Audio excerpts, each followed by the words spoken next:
Alright, तो अब बात करते हैं बायोलॉजिकल क्लासिफिकेशन की, right? Will try and wrap it up under 2 hours or like within less than 2 hours, ठीक है? 1 घंटे में निपटाने की कोशिश करते हैं। सबसे पहले आया एरिस्टोटल, ठीक है? Aristotle was the first one, who made he was one of the earliest people, who made a more scientific basis of classification, ठीक है? तो उन्होंने थोड़ी साइंटिफिकली, थोड़ी सिस्टमैटिकली ऑर्गेनिजम्स को क्लासिफाई किया। So he basically classified all the organisms into two categories, basically plants and animals. तो जो वर्ड किंगडम था ना, ये एरिस्टोटल से स्टार्ट नहीं हुआ था। The kingdom classification did not start from Aristotle, ठीक है? एरिस्टोटल ने जितने भी ऑर्गेनिजम्स ने दो ग्रुप्स में क्लासिफाई किया, which is plants and animals. So he basically classified plants on the basis of simple morphological characters. तो जो उन्हें बाहर से दिखा, morphology is the external appearance, right? So on the basis of sheer morphological characters, बाहर से देखे कि प्लांट की बेसिकली स्टेम हाइट देखी कि अच्छा ये वाले प्लांट बहुत ज़्यादा लंबे हैं, ये मीडियम साइज है, ये छोटे हैं। तो on the basis of that he basically classified plants into herbs, shrubs and trees. Then he classified animals, and he basically classified animals also into two groups, which was Anema and Enema. Anema and Enema. A stands for absence, right? So Anema were basically those organisms जिनका जो खून था वो लाल नहीं था. अब खून लाल नहीं था, what do we exactly mean by that? Means the blood was not red. So basically the blood was without RBCs. So blood में red blood cells नहीं थे, which is why the blood appeared colorless. जैसे कि cockroach के case में भी होता है, right? The blood appears just as plasma and hemocytes, right? तो या तो ठीक है। अब जैसे इनीमा की बात करें, enaima, E means true, like eukaryote में भी ई और U means true, right? So enaima basically वो those organism which had red blood, और मीन्स उनके ब्लड में आरबीसी प्रेजेंट थे, ठीक है? I hope this is clear to everybody. But again इतना general, of course one of the first attempts था, right? So hence लोगों ने सोचा कि ठीक है, हम हमें एक बेटर मॉडल दे सकते हैं। तो hence came Carlos Linnaeus, father of taxonomy, who gave a two kingdom system of classification, wherein he classified all the organisms into two kingdoms, which was kingdom Plantae and kingdom Animalia. Now the factors that he took into consideration for classifying organisms were namely five, and I know none of this is mentioned in NCERT, but has been asked multiple times in AIPMT, state PMTs, DIPMA, etc., etc. So there's no harm in knowing a little extra, right? So what were the basis of classification? His basis of classification. So he basically took five factors into consideration. ठीक है? एक था C. C you can remember it using CCLMR. CCLMR, wherein C stands for cell wall. Another C stands for contractile system, or you can remember it as contractile vacuole. L stands for locomotion. M stands for mode of nutrition. R stands for response to stimulus, right? So basically वो generally उन्हें classify किया कि for example पहला factor है cell wall, जिसमें है, ठीक है, और जिसमें नहीं है। अब जिसमें थी वो उसको कैटेगराइज कर, जैसे प्लांटे में थी, एनिमेलिया में नहीं थी। कॉन्ट्रेक्टाइल सिस्टम यानी presence of contractile vacuoles. Contractile vacuoles pretty much help in the process of osmoregulation, right? They kind of take care of the water intake and exchange, right? तो अब ये जो contractile vacuoles थे, इन्हें कुछ lower animals में दिखे थे, right? So hence contractile system was something which was seen in kingdom animalia but not seen in Plantae. Then comes locomotion, and we are all aware that locomotion is a characteristic feature of animals, right? So hence locomotion was seen in animals before, not really seen in plants, right? Then another factor that he took into consideration was mode of nutrition. अब देखो mode of nutrition के basis पे he didn't really give some mind-boggling, very scientific kind of basis. ऐसा नहीं था कि उन्होंने बोला कि ओ ये हेटेरोट्रोफ है, ये ऑटोट्रोफ है, ये सैप्रोट्रोफ है, ये सिम्बायोट्स है, none of that. He just said I see plants never eating, right? I don't see them eat, right? Whereas if I talk about animals, I definitely see them eat, right? So उन्होंने बहुत एक lame explanation दिया with respect to that plants do not eat whereas animals eat, right? So plants do not eat, animals eat. So ये था mode of nutrition, और last factor था that he took into consideration was response to stimulus. As an how do they respond to stimuli, right? कि अब देखो animals की अगर बात करें तो एनिमल्स जो होता है ना, they are relatively they relatively respond faster. वो थोड़ी सी वो थोड़ी सी तेज रिस्पॉन्ड करते हैं, रिस्पॉन्ड रिलेटिवली फास्टर, राइट? तो जो रिस्पॉन्स टू स्टिमुलस है, ठीक है, वो थोड़ा सा फास्ट था। एनिमल्स के केस में it was relatively slow in the case of plants. But okay, अब everything seems good, right? But what were the demerits and or why was his kingdom classification discarded? देखो पहली बात तो सभी जितने भी ऑर्गेनिज्म थे उन्हें सिर्फ दो कैटेगरीज में क्लासिफाई करना did not really sound feasible and did not really make much sense, right? Because अब एक पल को आप सोचो ना, you classifying everything into this two simple categories, right? In fact there was a large number of organism which did not fall into either categories, right? तो उन्हें simply plants बोलना या सिंपली एनिमल्स बोलना, ठीक है, वो did not make much sense, ठीक है? उसके बाद आते हैं कुछ चीज़ के बेसिकली ही प्लेस। अब क्या हुआ ना, जैसे मानो फॉर एग्जाम्पल प्लांटे है, प्लांटे में उन्होंने जो ये हमारे मॉडर्न एंजियोस्पर्म जिम्नोस्पर्म से जो मल्टी सेलुलर ह्यूज ट्रीज, उसमें उन्होंने कुछ यूनिसेलुलर यूनिसेलुलर ऑर्गेनिज्म जैसे कि हमारे पास हो गया प्रोटिस्टा बेसिकली, तो डायटम डायनोफ्लैजेलेट्स हो गए, कुछ unicellular chlorella Chlamydomonas, unicellular multicellular organisms को एक साथ क्लब कर दिया, ऑटोट्रोफ्स और हेटेरोट्रोफ्स को एक साथ क्लब कर दिया, प्रोकैरियोट्स और यूकैरियोट्स को एक साथ क्लब कर दिया। ठीक है, सबको कैटेगरी थी तुम्हें, ठीक है, तो या तो वो प्लांट की कैटेगरी में उसे डालोगे या एनिमल की कैटेगरी में डालोगे। तो एक कैटेगरी में यूनिसेलुलर और मल्टीसेलुलर भी आ रहे थे, ऑटोट्रोफ्स और हेटेरोट्रोफ्स भी आ रहे थे। जैसे जैसे कि फॉर एग्जाम्पल प्लांट में हमने फंगस को रिप्लेस कर दिया, राइट। अब फंगस हमें पता है हेटेरोट्रोफ है and it has been placed along with autotroph, तो एज सच कोई क्लियर कट डिफरेंशिएशन नहीं देखा, which is why the two kingdoms system was found inadequate, right? Also, फिर हमें realize हुआ कि यार सिर्फ यही basis नहीं हो सकता classification का, ठीक। We really need to include some other characteristics, in order to properly classify organisms, ठीक है। Then came the three kingdom system of classification, which was given by E. Haeckel. E stands for honest. अब देखो E. Haeckel और Copeland जो है वो नाम NCERT में तो मेंशन नहीं है, because NCERT directly jumps to the five kingdom classification followed by six kingdom classification. But again, there's no harm in knowing just 1.25% extra, right? It hardly costs you anything. ठीक है, और usually सभी teachers कराते हैं, so why shall I skip it? ठीक है, three kingdom classification की अगर मैं बात करूँ, three kingdom system of classification was actually given by E Haeckel. So he tried to really resolve the problem of, अभी देखो सेलुलैरिटी पहला ऑब्जेक्शन आया कि यार कैसे हम मतलब एक सिंगल सेल जो सारे काम कर रहा है, for example let's say we talk about let's say Chlamydomonas, आज के टाइम में पता है यूनिसेलुलर एल्गी है वो, ठीक है। एक single cell which is performing all the metabolic functions which are required for survival, how can we place it among multicellular organism जहाँ पे इतना वेल डिफरेंशिएटेड सब कुछ है, प्रॉपर डिवीजन ऑफ लेबर, ठीक है। हम उसके फैक्ट्स को एक्नॉलेज ना करें, हम उसे भीड़ में डाल दें, it has a single cell performing all the functions, right? So it really needs acknowledgement, right?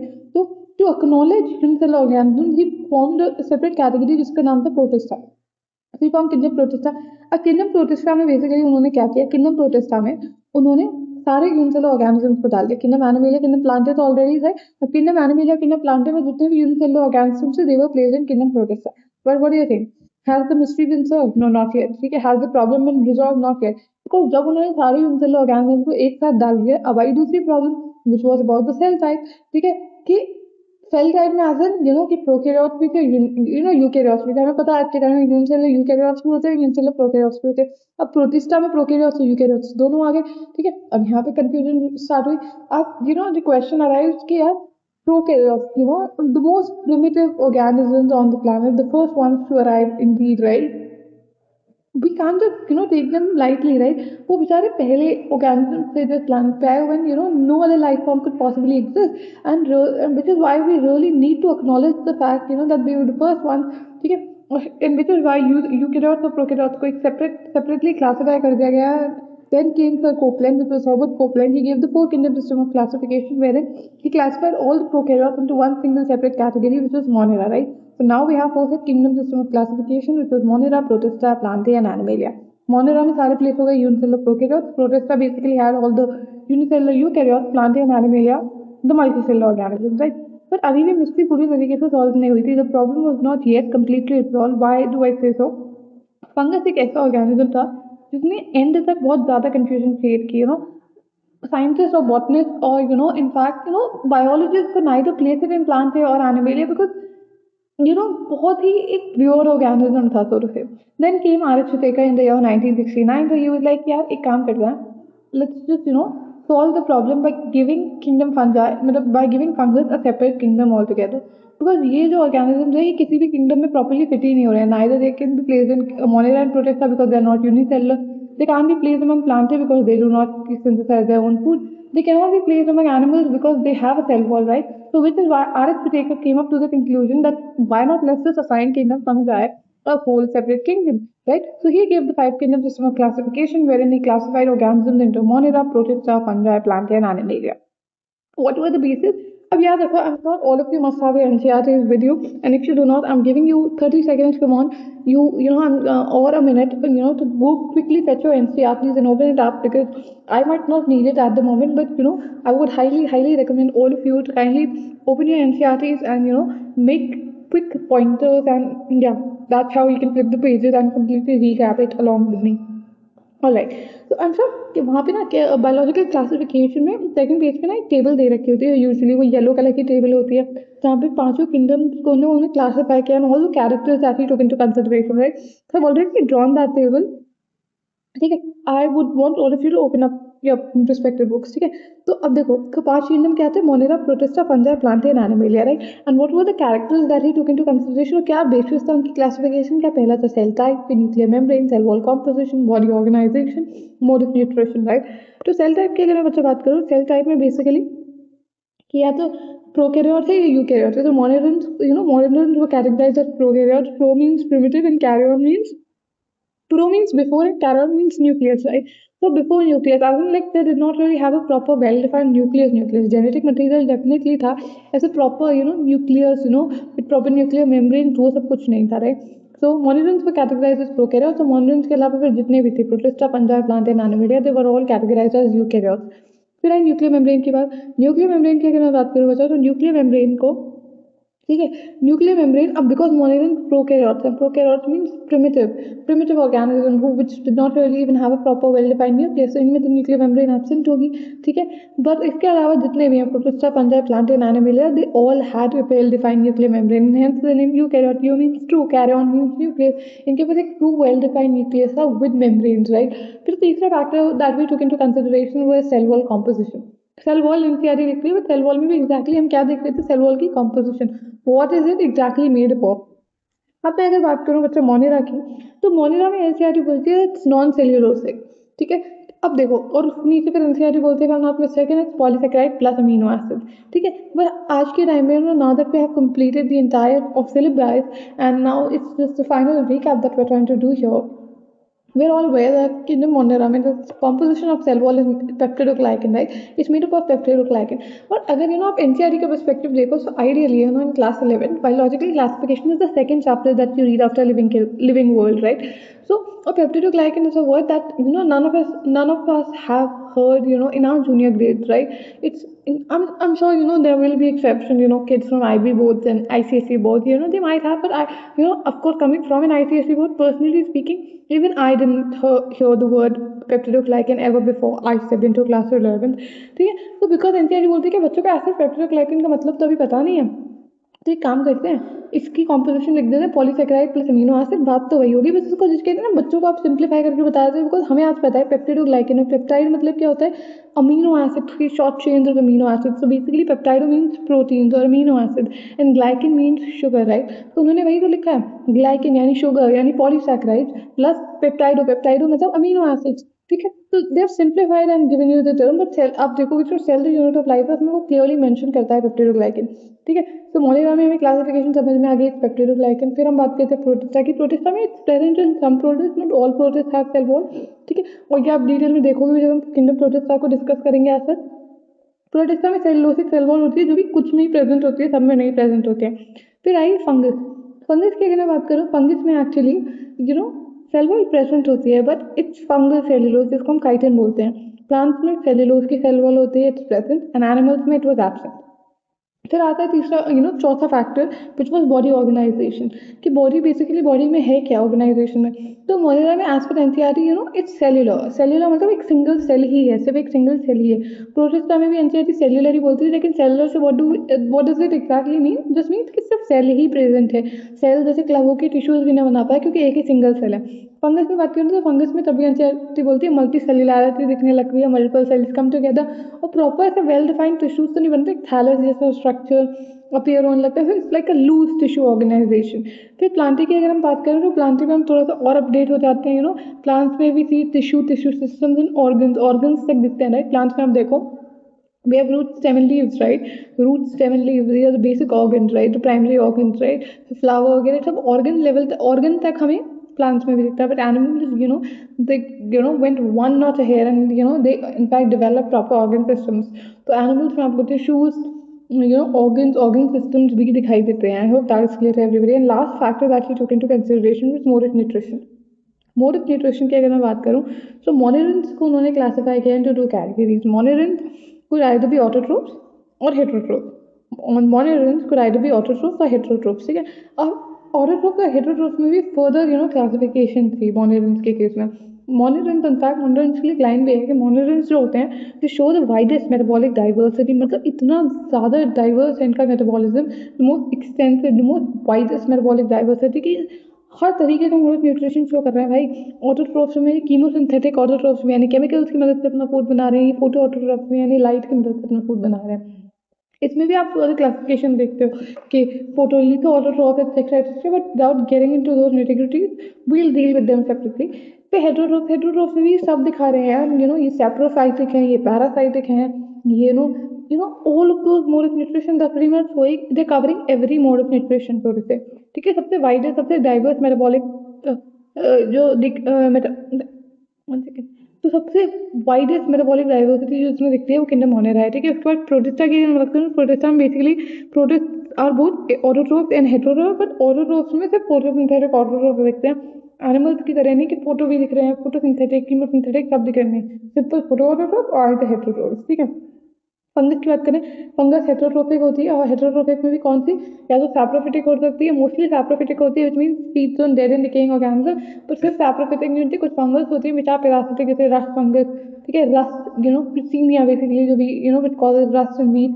ठीक है, तो काफ़ी सारी फंगस होती हैं which even cause infection and all, तो पैरासाइट्स की तरह भी बिहेव करते हैं। प्लांटे की अगर मैं बात करूँ, प्लांटे में भी all aware they are all autotrophs, और ऑटोट्रोफ्स में भी जस्ट फोटोसिंथेटिक ऑटोट्रोफ्स, राइट। ठीक है, कुछ केमिकल वगैरह की मदद से नहीं बना देते, लाइट की प्रेजेंस में they synthesising their own food.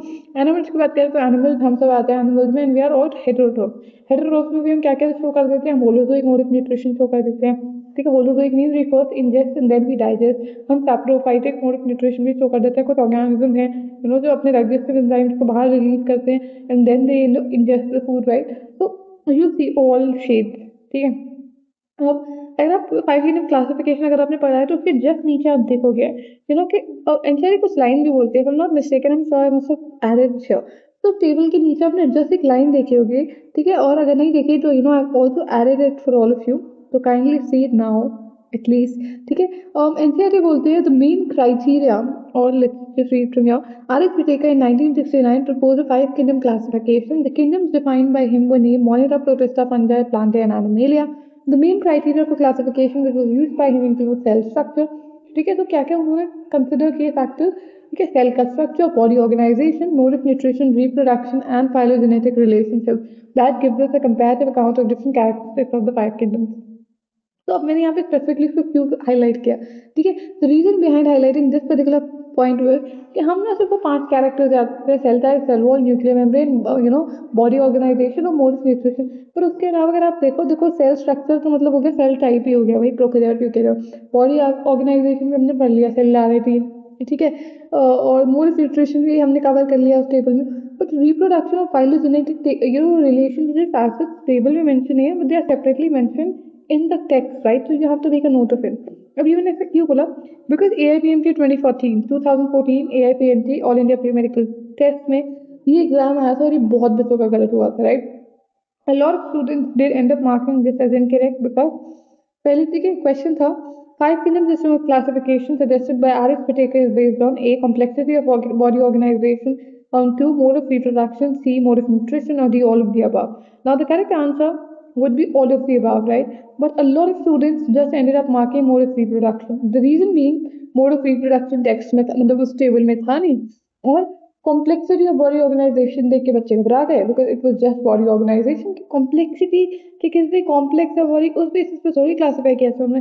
तो kids definitely got confused. Mode of nutrition इतने इलैबोरेट तरीके से टेबल में मेंशन है, which is why people just went with mode of nutrition, not realising कि mode of nutrition, mode of reproduction, complexity of body organization, all of them are mentioned in the text as you can clearly see, and hence option number D becomes the correct answer। I hope this is clear to everybody।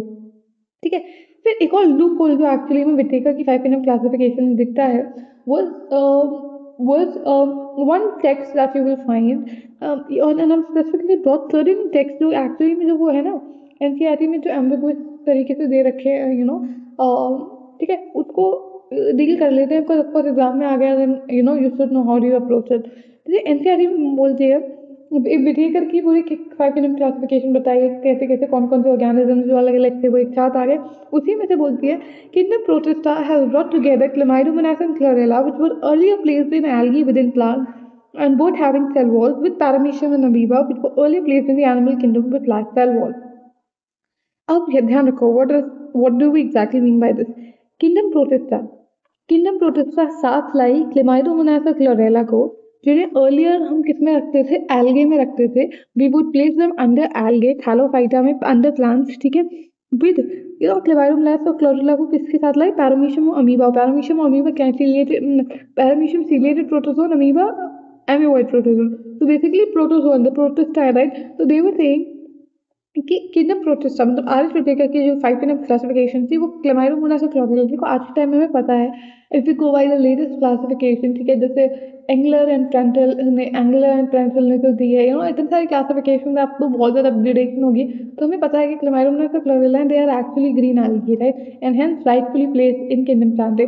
Cellularity के सिर्फ basis पे हम उसे kingdom Protista में place नहीं कर सकते, but ध्यान रखिएगा as per R H Whittaker classification, ठीक है, Chlamydomonas chlorella जो आज के टाइम में हमें बताया एल्गी हैं within plant. As per R H Whittaker they were placed within kingdom Protista. वो किंगडम प्रोटिस्टा में रखे गए थे along with Paramecium and Amoeba with light cell wall. ठीक है, ठीक है. तो अगर आज के टाइम में क्वेश्चन आता है कि Chlamydomonas chlorella, so you will say that as per Whitaker's kingdom of classification they were placed in kingdom protista. I hope this is clear to everybody. ठीक है, इतना सबको समझ आया. Let's move on to the next topic. ठीक है, फिर आता है हमारे पास six kingdom system of classification. Six kingdom system of classification was actually given by Carl Woese. ठीक है, Carl Woese actually gave this kingdom system of classification. ठीक है, जहाँ पे बेसिकली उन्होंने सभी ऑर्गेनिजम्स को क्लासिफाई करा on the basis of 16s RRNA. 16s RRNA के सीक्वेंस के बेसिस पे उन्होंने सभी ऑर्गेनिजम्स को क्लासिफाई किया. 16s RRNA कहाँ प्रेजेंट होता है? If you have covered molecular basis of inheritance with me in the detailed crash course that we conducted, you would have definitely come across 16s RNA. और हम detail में discuss भी करते हैं. In fact ribosomes का जब हम सेल में डिस्कस करते हैं तब भी हमें बताते हैं कि देखो हमें पता है जो हमारे प्रोकैरियोट्स होते हैं they have 70s ribosome, right. 70s ribosome की एक लार्जेस्ट सब यूनिट होती है which is the 50s and this smaller सब unit which is the 30s. जो 30s सब यूनिट है उसका एक कॉम्पोनेंट इट्स 16s RRNA. ठीक है, तो 16s RRNA के बेसिस पे basically Carl Woese actually gave the six kingdom system of classification, also referred to as three domain classification. तो बेसिकली देखो क्या था, आर एच विटेकर की अगर माने तो आर एच विटेकर के हिसाब से किंगडम मोनेरा था, separately assign to all the unicellular prokaryotes. फिर आया हमारे पास किंगडम प्रोटिस्टा जिसमें सारे यूनिसेलुलर यूकैरियोट्स डाले. And kingdom protista further diversified, into three separate kingdoms, which was kingdom fungus, kingdom plantae, and kingdom animalia. So kingdom protista kind of diversified into three separate kingdoms. Okay, but when Carl Woos actually conducted experiments on Monera, उन्होंने realize किया कि नहीं यार सारे bacteria एक जैसे नहीं है. कुछ है हमारे पास मॉडर्न डे और true bacteria, and then we had certain bacteria referred to archaebacteria जो धरती पे तब आए when no life form could possibly or potentially exist on this planet during those harsh atrocities when there was no oxygen. ठीक है, reducing atmosphere था. ठीक है, there was constant volcanic eruptions where life was, forget about possible, it was miserable, right? It was not even possible, right? उस time पे जो आए, so we cannot just club them together with true bacteria or today's bacteria, right? So hence he further classified kingdom Monera into two separate categories, which was Eubacteria and Archaebacteria. ठीक है, फिर उन्होंने क्या किया ना, इन्हें एक्चुअली 3 डोमेन्स में classify कर दिया. यानी जो यू बैक्टीरिया थे उसे एक डोमेन यूबैक्टीरिया, आर्की बैक्टीरिया को डोमेन आर्किया. ठीक है, और जितने भी ये थे सारे यूनिसेलुलर. once again, तो what he basically did was Carl Woese ने जितने भी यू बैक्टीरिया थे एक सेपरेट डोमेन, किंगडम से भी ऊपर होता है डोमेन लेवल ऑफ क्लासिफिकेशन. तो उन्होंने किंगडम से भी ऊपर डोमेन 3 डोमेन्स में ऑर्गेनिजम्स को क्लासिफाई कर दिया. जितने भी यू बैक्टीरिया थे उससे डोमेन यू बैक्टीरिया, जितने भी आर्के बैक्टीरिया थे उसे डोमेन आर्किया, और जितने भी यूकैरियोट्स थे, ये तो प्रोकैरियोट्स हो गए, जितने भी यूकैरियोट्स थे यानी प्रोटिस्टा, फंजा, प्लांटा एंड एनिमलिया उसे तीसरे डोमेन विच वाज यूकैरिया उसमें डिवाइड कर दिया, right. So he placed all the Archaebacteria into domain Archaea. He placed all the Eubacteria into domain Eubacteria, and he placed all the eukaryotic organisms, Protista, fungi, plantae, and Animalia into the third domain, which was domain Eukarya. उन्होंने बोला फिर ये जो तीनों मतलब domains के organism है, you bacteria, domain archaea और डोमेन यूकैरिया, ये सब ऑर्गेनिज्म एक कॉमन एंसेस्टर से आए हैं जिसको उन्होंने बोला प्रीजिनोस. I hope this is clear to everybody. ठीक है, so this was a 6 kingdom classification which was given by Carl Woese. I hope this is clear to everybody. Let's discuss further. ठीक है, मोनेरा के क्विक पॉइंटर्स डिस्कस कर लेते हैं, very important from exam point of view. ठीक है। Now coming to Monera, Monera की अगर हम बच्चा बात करें तो मोनेरा में इंसेक्ट की पहली इनफैक्ट लाइन है, हम नॉट मिस्टेकन, की बैक्टीरिया जो होते हैं the sole members of kingdom Monera, right. Now if you read inside multiple time it pretty much gets imprinted in your head honestly to a lot of extent, ठीक है।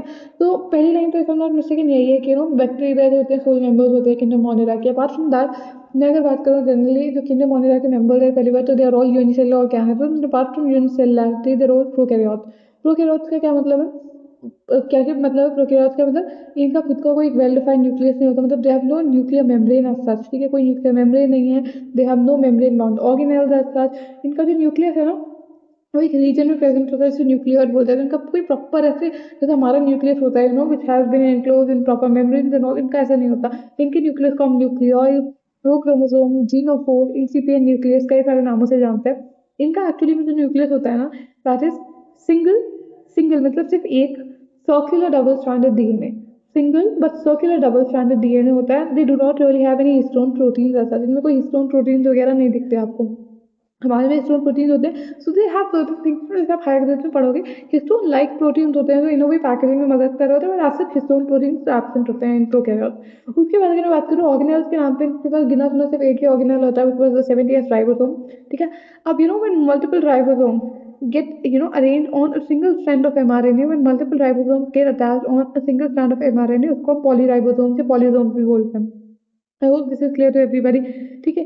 70 ribosomes होते हैं, उसके बाद प्रोकैरियोटिक फ्लैजिला होता है। Properly prokaryotic flagella is the only structure that they have for the purpose of locomotion, right. जैसे eukaryotes में तो हमारे पास सीलिया भी आ जाता है for the purpose of locomotion, but याद रखना cilia for the first time was seen in kingdom protista and not in monera. Monerans do not have cilia. One of the most common confusions which has been carried by masses till the exam center.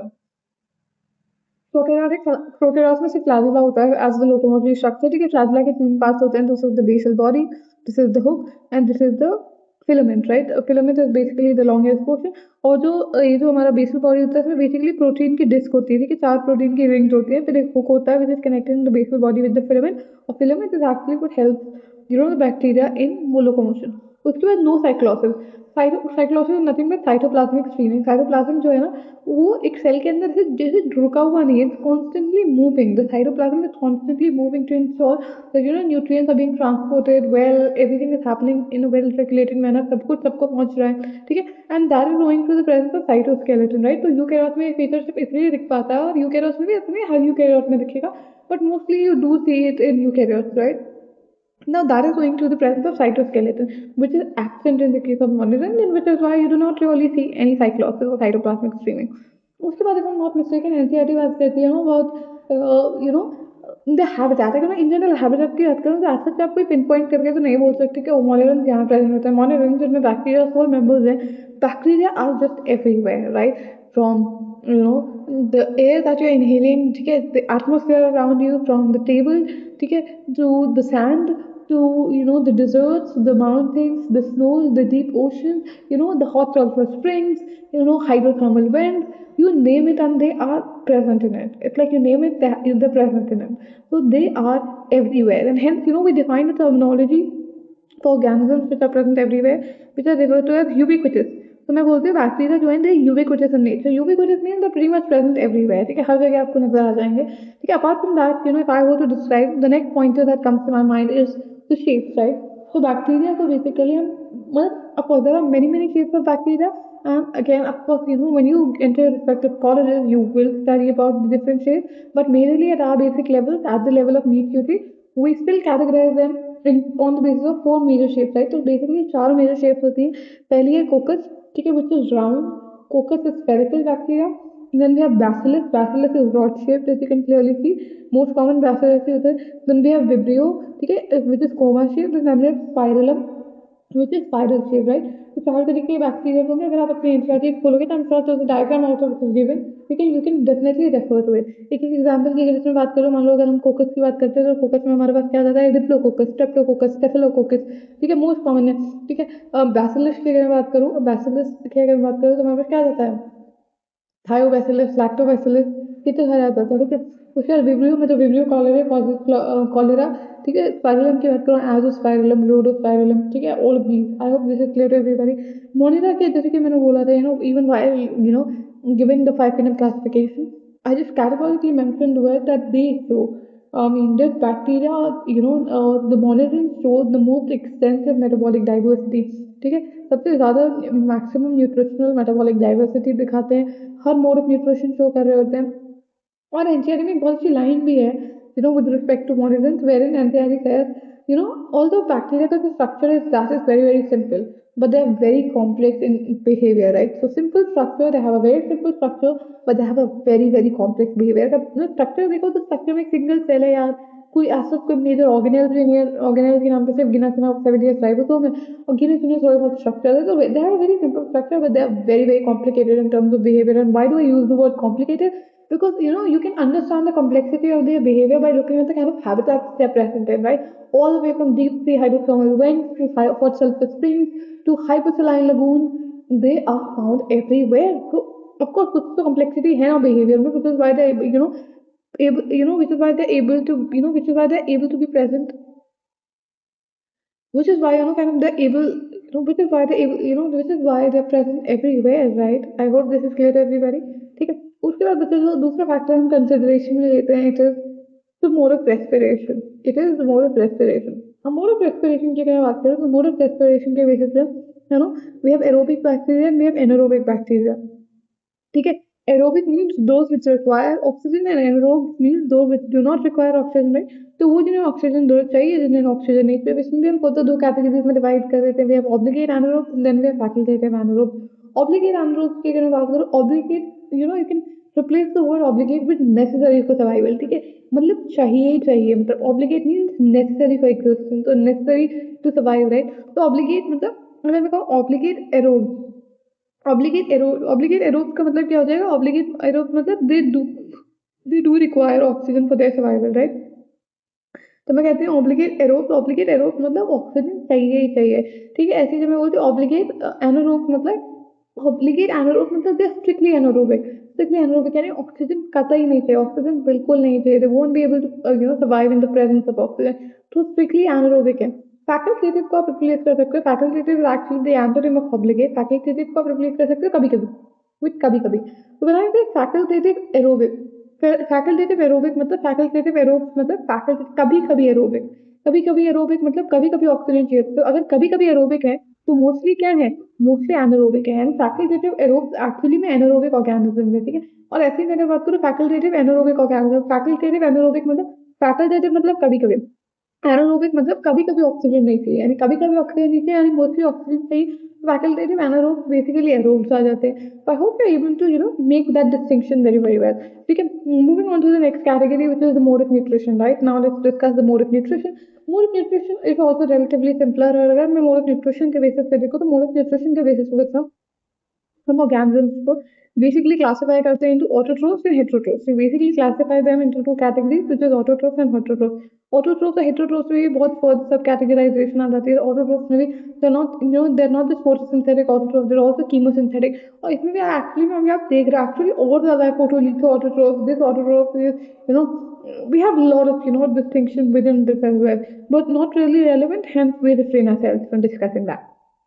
Autotroph की मैंने बात करी थी, तो autotroph में photo autotroph, chemo autotroph. ठीक है, फिर उसके बाद हेटेरोट्रोफ की अगर मैं बात करूँ, हेटेरोट्रोफ में भी बहुत सारी क्लासिफिकेशन आ जाती है। जैसे कुछ सिम्बायोटिक रिलेशनशिप्स में रहते हैं। सिम्बायोटिक मतलब mutually beneficial relationship where both the organisms are being benefited, right? फिर कुछ सिम्बायोटिक रिलेशनशिप्स में रहते हैं with higher organisms, right? When some live as parasite on the host organism. ठीक है, कुछ पैरासाइट्स की तरह, कुछ एंडोपैरासाइट्स, कुछ एक्टोपैरासाइट्स की तरह रहते हैं।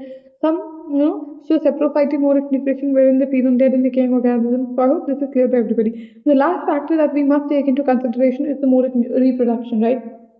अगर बच्चा मैं स्ट्रिक्टली बात करूँ तो मोड ऑफ रिप्रोडक्शन की, ठीक है, तो बैक्टीरिया में देखो हमें एसेक्सुअल और सेक्सुअल तो नहीं कहना चाहिए मुझे, चलो लेट्स से मतलब मोड ऑफ रिप्रोडक्शन में एसेक्सुअल और सेक्सुअल दोनों तरीके का रिप्रोडक्शन दिखता है।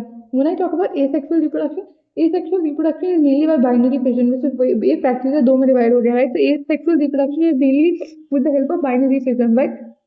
इनफैक्ट asexual reproduction में कभी कभी आप देखोगे sometimes during unfavorable conditions, when the weather outside is not really supporting or is not really in accordance with us, and the weather outside is not really feasible, तो उस time bacteria क्या करता है? बैक्टीरिया अंदर ही अंदर अपने बाहर एक कवरिंग बना देता है और इंटरनली डिवाइड कर करके स्पोर्स बनाता है। तो स्पोर फॉर्मेशन भी एक तरीके से सेक्सुअल मोड ऑफ रिप्रोडक्शन में आ जाएगी। सेक्सुअल मोड की अगर मैं बात करूँ, so I should not use the word sexual first of all. Why do I say so? Because अगर मैं बोलती हूँ like a true sexual reproduction तो इसमें absent होती है, because what are the factors that you need to take in account when you say true sexual reproduction? Gametogenesis, gametes तो बनने चाहिए, gametes चलो बनने हैं, gametes fuse होके zygote भी बनाएंगे, so zygote formation is another feature. फिर zygote formation के बाद yeah, ठीक, और जेनेटिक वेरिएबिलिटी आती है, because of course two parents have come together fuse their genetic material and in turn they've given rise to this new organism which has the characteristics of both the parents, so genetic variability.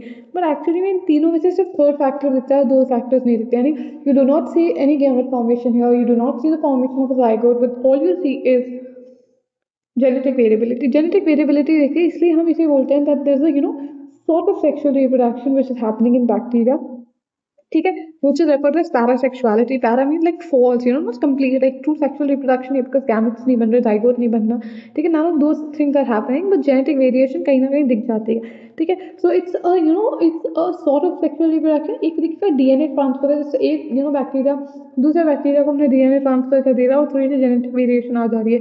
So parasexuality के भी there are 3 separate methods. If you want to discuss them in detail, you can definitely check out molecular basis of inheritance, ठीक है.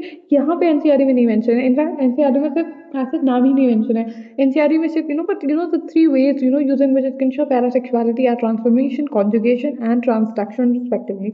Transformation, ठीक है, हम transformation Griffiths transformation experiment करते हैं. Conjugation में मैं आपको बताती हूँ, कॉन्जुगेशन ट्यूब बन जाता है, कॉन्जुगेशन ट्यूब के थ्रू वो F प्लाज्मिड अपना हुआ F नेगेटिव F पॉजिटिव बन जाता है. फिर transduction, all of that we have discussed in detail, so you can definitely go and check that out, ठीक है. उसके बाद लास्ट चीज आप we must take into consideration archaebacteria. Archaebacteria versus the modern bacteria, ठीक है. तो first let's discuss about the primitive bacteria, which is archaebacteria. अब मोनोरा को हमने 2 कैटेगरीज में क्लासिफाई कर दिया, विच इज आर्कीबैक्टीरिया, यूबैक्टीरिया. सबसे पहले हम प्रिमिटिव बैक्टीरिया को डिस्कस करते हैं, which is archaebacteria.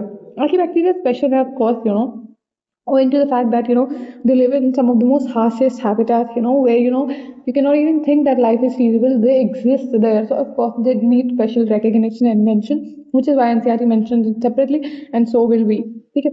Archie means ancient and bacteria means ancient bacteria, और इनकी सेल वॉल कॉम्पोजिशन भी डिफर करती है. जैसे इन जनरल हम देखते हैं जो मॉडर्न डे बैक्टीरिया, जो यू बैक्टीरिया, उनकी जो सेल वॉल कॉम्पोजिशन है मेड अप मेनली पेप्टिडोग्लाइकन या murein. Peptidoglycan also referred as murein, but archaebacteria की जो सेल वॉल होती है दैट इज स्यूडोम्यूरिन, यानी प्रॉपर म्यूरिन भी नहीं है. एग्जैक्ट कॉम्पोजिशन क्या है, definitely way beyond NCERT, so not really needed, ठीक है.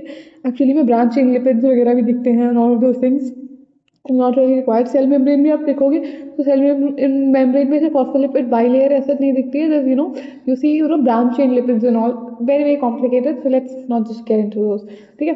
फिर अगर मैं बेसिकली क्लासीफाई करूँ तो आर्कीबैक्टीरिया को हमने 3 मेजर कैटेगरीज में क्लासीफाई कर दिया. We have methanogens, we have halophiles, and then we have thermoacidophiles. Methanogens, right. Methanogens basically these are methanogens से कहने के मीथेन गैस याद आती है, राइट. सो पहले याद रखो मीथेन गैस प्रोड्यूस करते हैं, but majorly first let's talk about the occurrence. कहाँ पाए जाते हैं? Usually in the gut of ruminant animals. And what are ruminant animals? Ruminant animals are those animals like basically cows and buffaloes, ठीक है. जैसे cows और buffaloes हो गए, basically they can bring the food back from the stomach into the mouth and they rechew their food, ठीक है. Regurgitation जिसको बोलते हैं. So those are ruminant animals, ठीक है, जो अपना खाना चरते हैं, which is cows and buffaloes basically. तो एक तो उनके गट में यानी उनकी पूरी एलिमेंट्री किनाल में प्रेजेंट होते हैं, ठीक है. उसके अलावा इन मार्शी एरियाज, अगर आप ध्यान से आपने एनसीईआरटी पढ़ी है तो you will definitely come across the fact that methanogen has bracket में मार्शी एरिया, ठीक है. यहीं पे अगर मैं बात करूँ हेलोफाइल्स की, हेलोफाइल्स होते हैं, halo means salt and phile या phili means love, right. So they are actually present in extremely salty areas, ठीक है. आपकी जो सॉल्ट कॉन्सेंट्रेशन है बहुत ज़्यादा होती है, हाइपरसलाइन लगून्स एंड ऑल. जहाँ पे salt concentration is I don't know how many parts पर मिलियन, आई गेस 100 पार्ट्स पर मिलियन, वे बियॉन्ड दैट. इतने हाइपरसलाइन लगून वगैरह में प्रेजेंट होते हैं ये हेलोफाइल्स. फिर अगर मैं बात करूँ थर्मोएसिडोफाइल्स की, thermoacidophiles are actually present in hot water springs, right. किसमें प्रेजेंट होते हैं? हॉट वाटर स्प्रिंग्स में, ठीक है. बहुत ही एक्सट्रीम टेम्परेचर है. Hot thermo means temperature से related है, so very hot temperature, very high temperature. Acid means very very low pH और acidic conditions. So hyper sulfur springs हो गई, sulfur springs हो गई, hydrothermal vents हो गए. तो हम बहुत ही ज़्यादा acidic और ऐसे hot conditions है वहाँ पे present होते हैं. Mode of respiration की अगर मैं बात करूँ तो you must remember this I would strictly tell you to remember this. ठीक है, methanogens are obligate anaerobes. Obligate means strict and anaerobes means anaerobes, which do not really require oxygen, right? So ये strict anaerobes हैं. Halophiles भी strict anaerobes हैं, obligate anaerobes. Thermoacidophiles are the only ones with a facultative anaerobe. So methanogens and halophiles are obligate anaerobes, means strictly anaerobic, इन्हें oxygen बिल्कुल पसंद नहीं है. Whereas if you talk about thermoacidophile, facultative मतलब कभी कभी, कभी कभी एनारोबिक, कभी कभी एनारोबिक मतलब mostly they do require oxygen, right? I hope that is clear to everybody. Then we talk about the third factor which is mode of nutrition. का mode of nutrition की बात करें तो मेथानोजेन जो होते हैं यूजुअली कीमोऑटोट्रोप.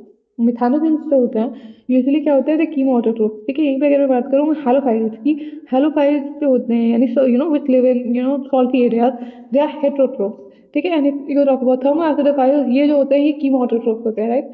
तो मिथानोजेंस और थर्मोएसिडोफाइल्स जो होते हैं वो कीमोऑटोट्रोप्स होते हैं, बट हालोफाइल्स जो होते हैं on the other hand they are heterotrophs. ठीक है, स्पेशल पॉइंट्स की अगर मैं बात करूँ तो मिथानोजेंस की अगर मैं बात करूँ तो मिथानोजेंस बेसिकली प्रोड्यूस मीथेन और the biogas, right, from the dung of these ruminant animals, right?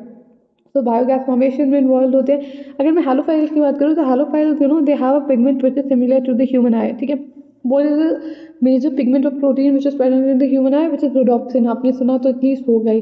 Of course now the chapter I the topic I has been deleted, you know, from sensory structures. I here दोनों हटा दिया गया है, and hence I'm sure a lot of you would, lot many of you would not have heard about it, which is why no much point. but कहीं ना कहीं तो unique grade में I remember we did study this in class 10. ठीक है, जहाँ पे हम पूरे स्ट्रक्चर ऑफ आई पढ़ते हैं. we did study about the rhodopsin pigment. of course not in detail, just the basic overview. तो एक पिगमेंट होता है ह्यूमन आई में, rhodopsin. ठीक है, अब ये जो हेलोफाइल्स है, they also have a similar pigment to the human eye, similar to rhodopsin. they have something called as bacteriorhodopsin. ठीक है, क्या एग्जैक्ट चीज होती है, तो just remember that they have a pigment similar to human eye. अगर मैं बात करूँ थर्मोएसिडोफाइल्स की, थर्मोएसिडोफाइल फैकल्टेटिव एनारोब है यानी मोस्टली एरोबिक. ठीक है, कभी कभी एनारोबिक. ठीक है, तो अगर ऑक्सीजन की प्रेजेंस है, राइट, ऑक्सीजन की प्रेजेंस है तो जब ये अपना पूरा when they are respiring, right, तो अल्टीमेटली जो बाई प्रोडक्ट होगा वो H2SO4 होगा, राइट, सल्फ्यूरिक एसिड होगा. ठीक है, बस यहीं पे बिकॉज थर्मो एसिडोफाइल तो वो एसिड में प्रेजेंट है तो एसिड बनाएंगे. ऑक्सीजन की प्रेजेंस में when they respire and when they perform all the respiratory functions, they will release और काइंड ऑफ रिलीज तो नहीं बोलूंगे, they will kind of eventually produce H2SO4 sulphuric acid बनाएंगे, but in the absence of oxygen they will produce H2S, which is hydrogen sulphide. ठीक है, अब मिथानोजन के example बस मिथानो के आगे बैक्टीरिया लगा दो तो मिथानो बैक्टीरियम या कोकस लगा दो. ठीक है, Methanococcus not given in NCERT, but सिर्फ बैक्टीरिया तो लगा दो. मैं एक एग्जांपल दे रही हूँ कि अगर याद रखना है याद रखो, नहीं है तो ऐसा कोई झंझट नहीं है. हेलोफाइल्स में हेलोफिया. ठीक है, इसी थर्मोएसिडोफाइल पे थर्मो के आगे कोकस लगा लो, Thermococcus. You can completely skip it, not really needed. ठीक है, now moving on to the next which is अब ये एक तरीके से हमने बेसिकली डिस्कस कर लिया about the primitive bacteria. Now let's get on to discuss the advance modern day bacteria which is eubacteria. Alright. Now that we're done with Archaebacteria, now let's move on to Eubacteria. Eubacteria में सबसे पहले जो हम पढ़ने वाले हैं वो है Cyanobacteria. Cyanobacteria are also known as blue green algae. हम सबको पता है Cyanobacteria को हम blue green algae बोलते हैं. Aquatic होते हैं, यानी फ्रेश वाटर में पाए जाते हैं. Aquatic होते हैं, फ्रेश वाटर में पाए जाते हैं. मोस्टली फ्रेश वाटर ऑर्गेनिजम्स होते हैं. ठीक है, अब मैं इनके सेल की स्ट्रक्चर की बात करूँ ना तो it's not like not have flagella. I am specifically talking about cyanobacteria. ऐसा नहीं है यूबैक्टीरिया में फ्लैजिला नहीं होता. ऑफ कोर्स आपको कई सारे यूबैक्टीरिया दिखेंगे which are flagellated. Specifically, we're talking about cyanobacteria right now. They do not have flagella per se. ठीक है, तो cyanobacteria के पास flagella नहीं होता. They have no sterols in their membrane. जिनमें gas vacuoles present होते हैं, which kind of provides them buoyancy. Apart from that, they talking about the pigments specifically. Pigments जो होते हैं, chlorophyll A present होता है, which is similar to higher plant. अब बच्चे जैसे आते हैं ना मतलब chlorophyll A, बच्चे कंफ्यूज होते हैं. यूग्लिना में chlorophyll A और chlorophyll B दोनों present था, and it was a connecting link. ठीक है, उसमें दोनों pigments होते हैं, and that what makes them very close to the higher plant. Good cyanobacteria जो है बैक्टीरिया, इसमें सिर्फ क्लोरोफिल ए प्रेजेंट है, क्लोरोफिल बी एब्सेंट है. वो क्लियरली ध्यान रखना. It's only chlorophyll A which is present. ठीक है, उसके अलावा ज़ैंथोफिल्स होते हैं, कुछ कैरोटिनॉइड्स, कुछ फाइकोबिलिन्स. फाइकोबिलिन्स में जैसे आई डोंट नो, ये बहुत पुराना एआईपीएमटी का क्वेश्चन था जिसमें एक्चुअली फाइकोबिलिन से सवाल आ गया था. साइनोबैक्टीरिया में कौन कौन से फाइकोबिलिन्स होते हैं. तो फाइकोबिलिन्स में अगर मान लो एक रेड कलर का, अगर रेड पिगमेंट के लिए जो रिस्पॉन्सिबल है फाइकोबिलिन वो है फाइकोएरिथ्रिन. जो ब्लू कलर के पिगमेंट के लिए रिस्पॉन्सिबल है दैट इज फाइकोसाइनिन. और जो लाइट ब्लू कलर के लिए रिस्पॉन्सिबल है that is phycoallocyanin. Right, so phycobilins भी कई तरीके के होते हैं. Phycoerythrin which is responsible for the red pigment. ठीक है, and phycocyanin responsible for the blue colour and phycoallocyanin responsible for the light blue colour. ठीक है। उसके अलावा ऑफ कोर्स साइनोबैक्टीरिया है तो बैक्टीरिया ही तो होंगी, तो प्रोकैरियोटिक ही। अगर मैं इनके उसकी बात करूँ मोड ऑफ रेस्पिरेशन की, हाउ डू दे रेस्पायर, सारे के सारे एरोबिक ऑर्गेनिजम्स हैं, मतलब they do require oxygen, right. उसके अलावा मोड ऑफ न्यूट्रिशन की बात करूँ, photo autotrophs, in fact they were the first ones who came on the planet and I guess made life possible. पहली बार ऑक्सीजनिक फोटोसिंथेसिस साइनोबैक्टीरिया ने ही की थी अर्थ पे, right. They were the first once, क्योंकि इससे पहले जो हमारे पास ऑर्गेनिजम्स थे जिसके आर्की बैक्टीरिया, वो एनऑक्सीजनिक फोटोसिंथेसिस कहीं ना कहीं कर रहे थे, ठीक है। But because you know that all of us, specially organism in the Whittaker's five kingdom classification, they kind of to a lot of extent उनकी life depends on oxygen, right. तो पहली बार पृथ्वी पे आके ऑक्सीजनिक फोटोसिंथेसिस साइनोबैक्टीरिया ने किया था, तो they are responsible for oxygenic photosynthesis. Mode of reproduction की बात करूं तो एसेक्सुअल रिप्रोडक्शन शो करता है बाइनरी फिजन के थ्रू, एक बैक्टीरिया एक से दो में डिवाइड हो जाएगा, या फिर कुछ फिलामेंटस साइनोबैक्टीरिया होते हैं जिसकी नॉस्टॉक वगैरह हो गया, वो फ्रैगमेंटेशन से डिवाइड करते हैं, ठीक है। ये जो डायग्राम दे रखा है एनसीईआरटी में भी दे रखा है और ये वैसे भी दे रखा है, नॉस्टॉक का दे रखा है।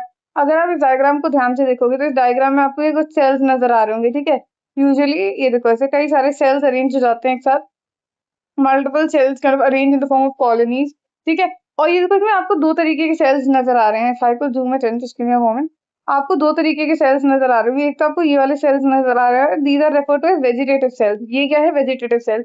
और एक आपको बड़ा यूनिक सा सेल नजर आ रहा होगा जिसके अराउंड आपको ये काफी थिक वॉल्स नजर आ रही हैं। These special types of cells are called as heterocysts. और ये स्पेशल सेल्स होते हैं इन साइनोबैक्टीरिया में which kind of helps them in nitrogen fixation. कुछ साइनोबैक्टीरिया हैं जैसे कि आपका ये हो गया नॉस्टॉक हो गया, उसके बाद अपना ये हो गया नॉस्टॉक हो गया, उसके बाद ये अरे what was the other one, Nostoc and Anabaena. Nostoc हो गया, एनाबीना हो गया, they can help in nitrogen fixation. तो they help in nitrogen fixation owing to the presence of these heterosis.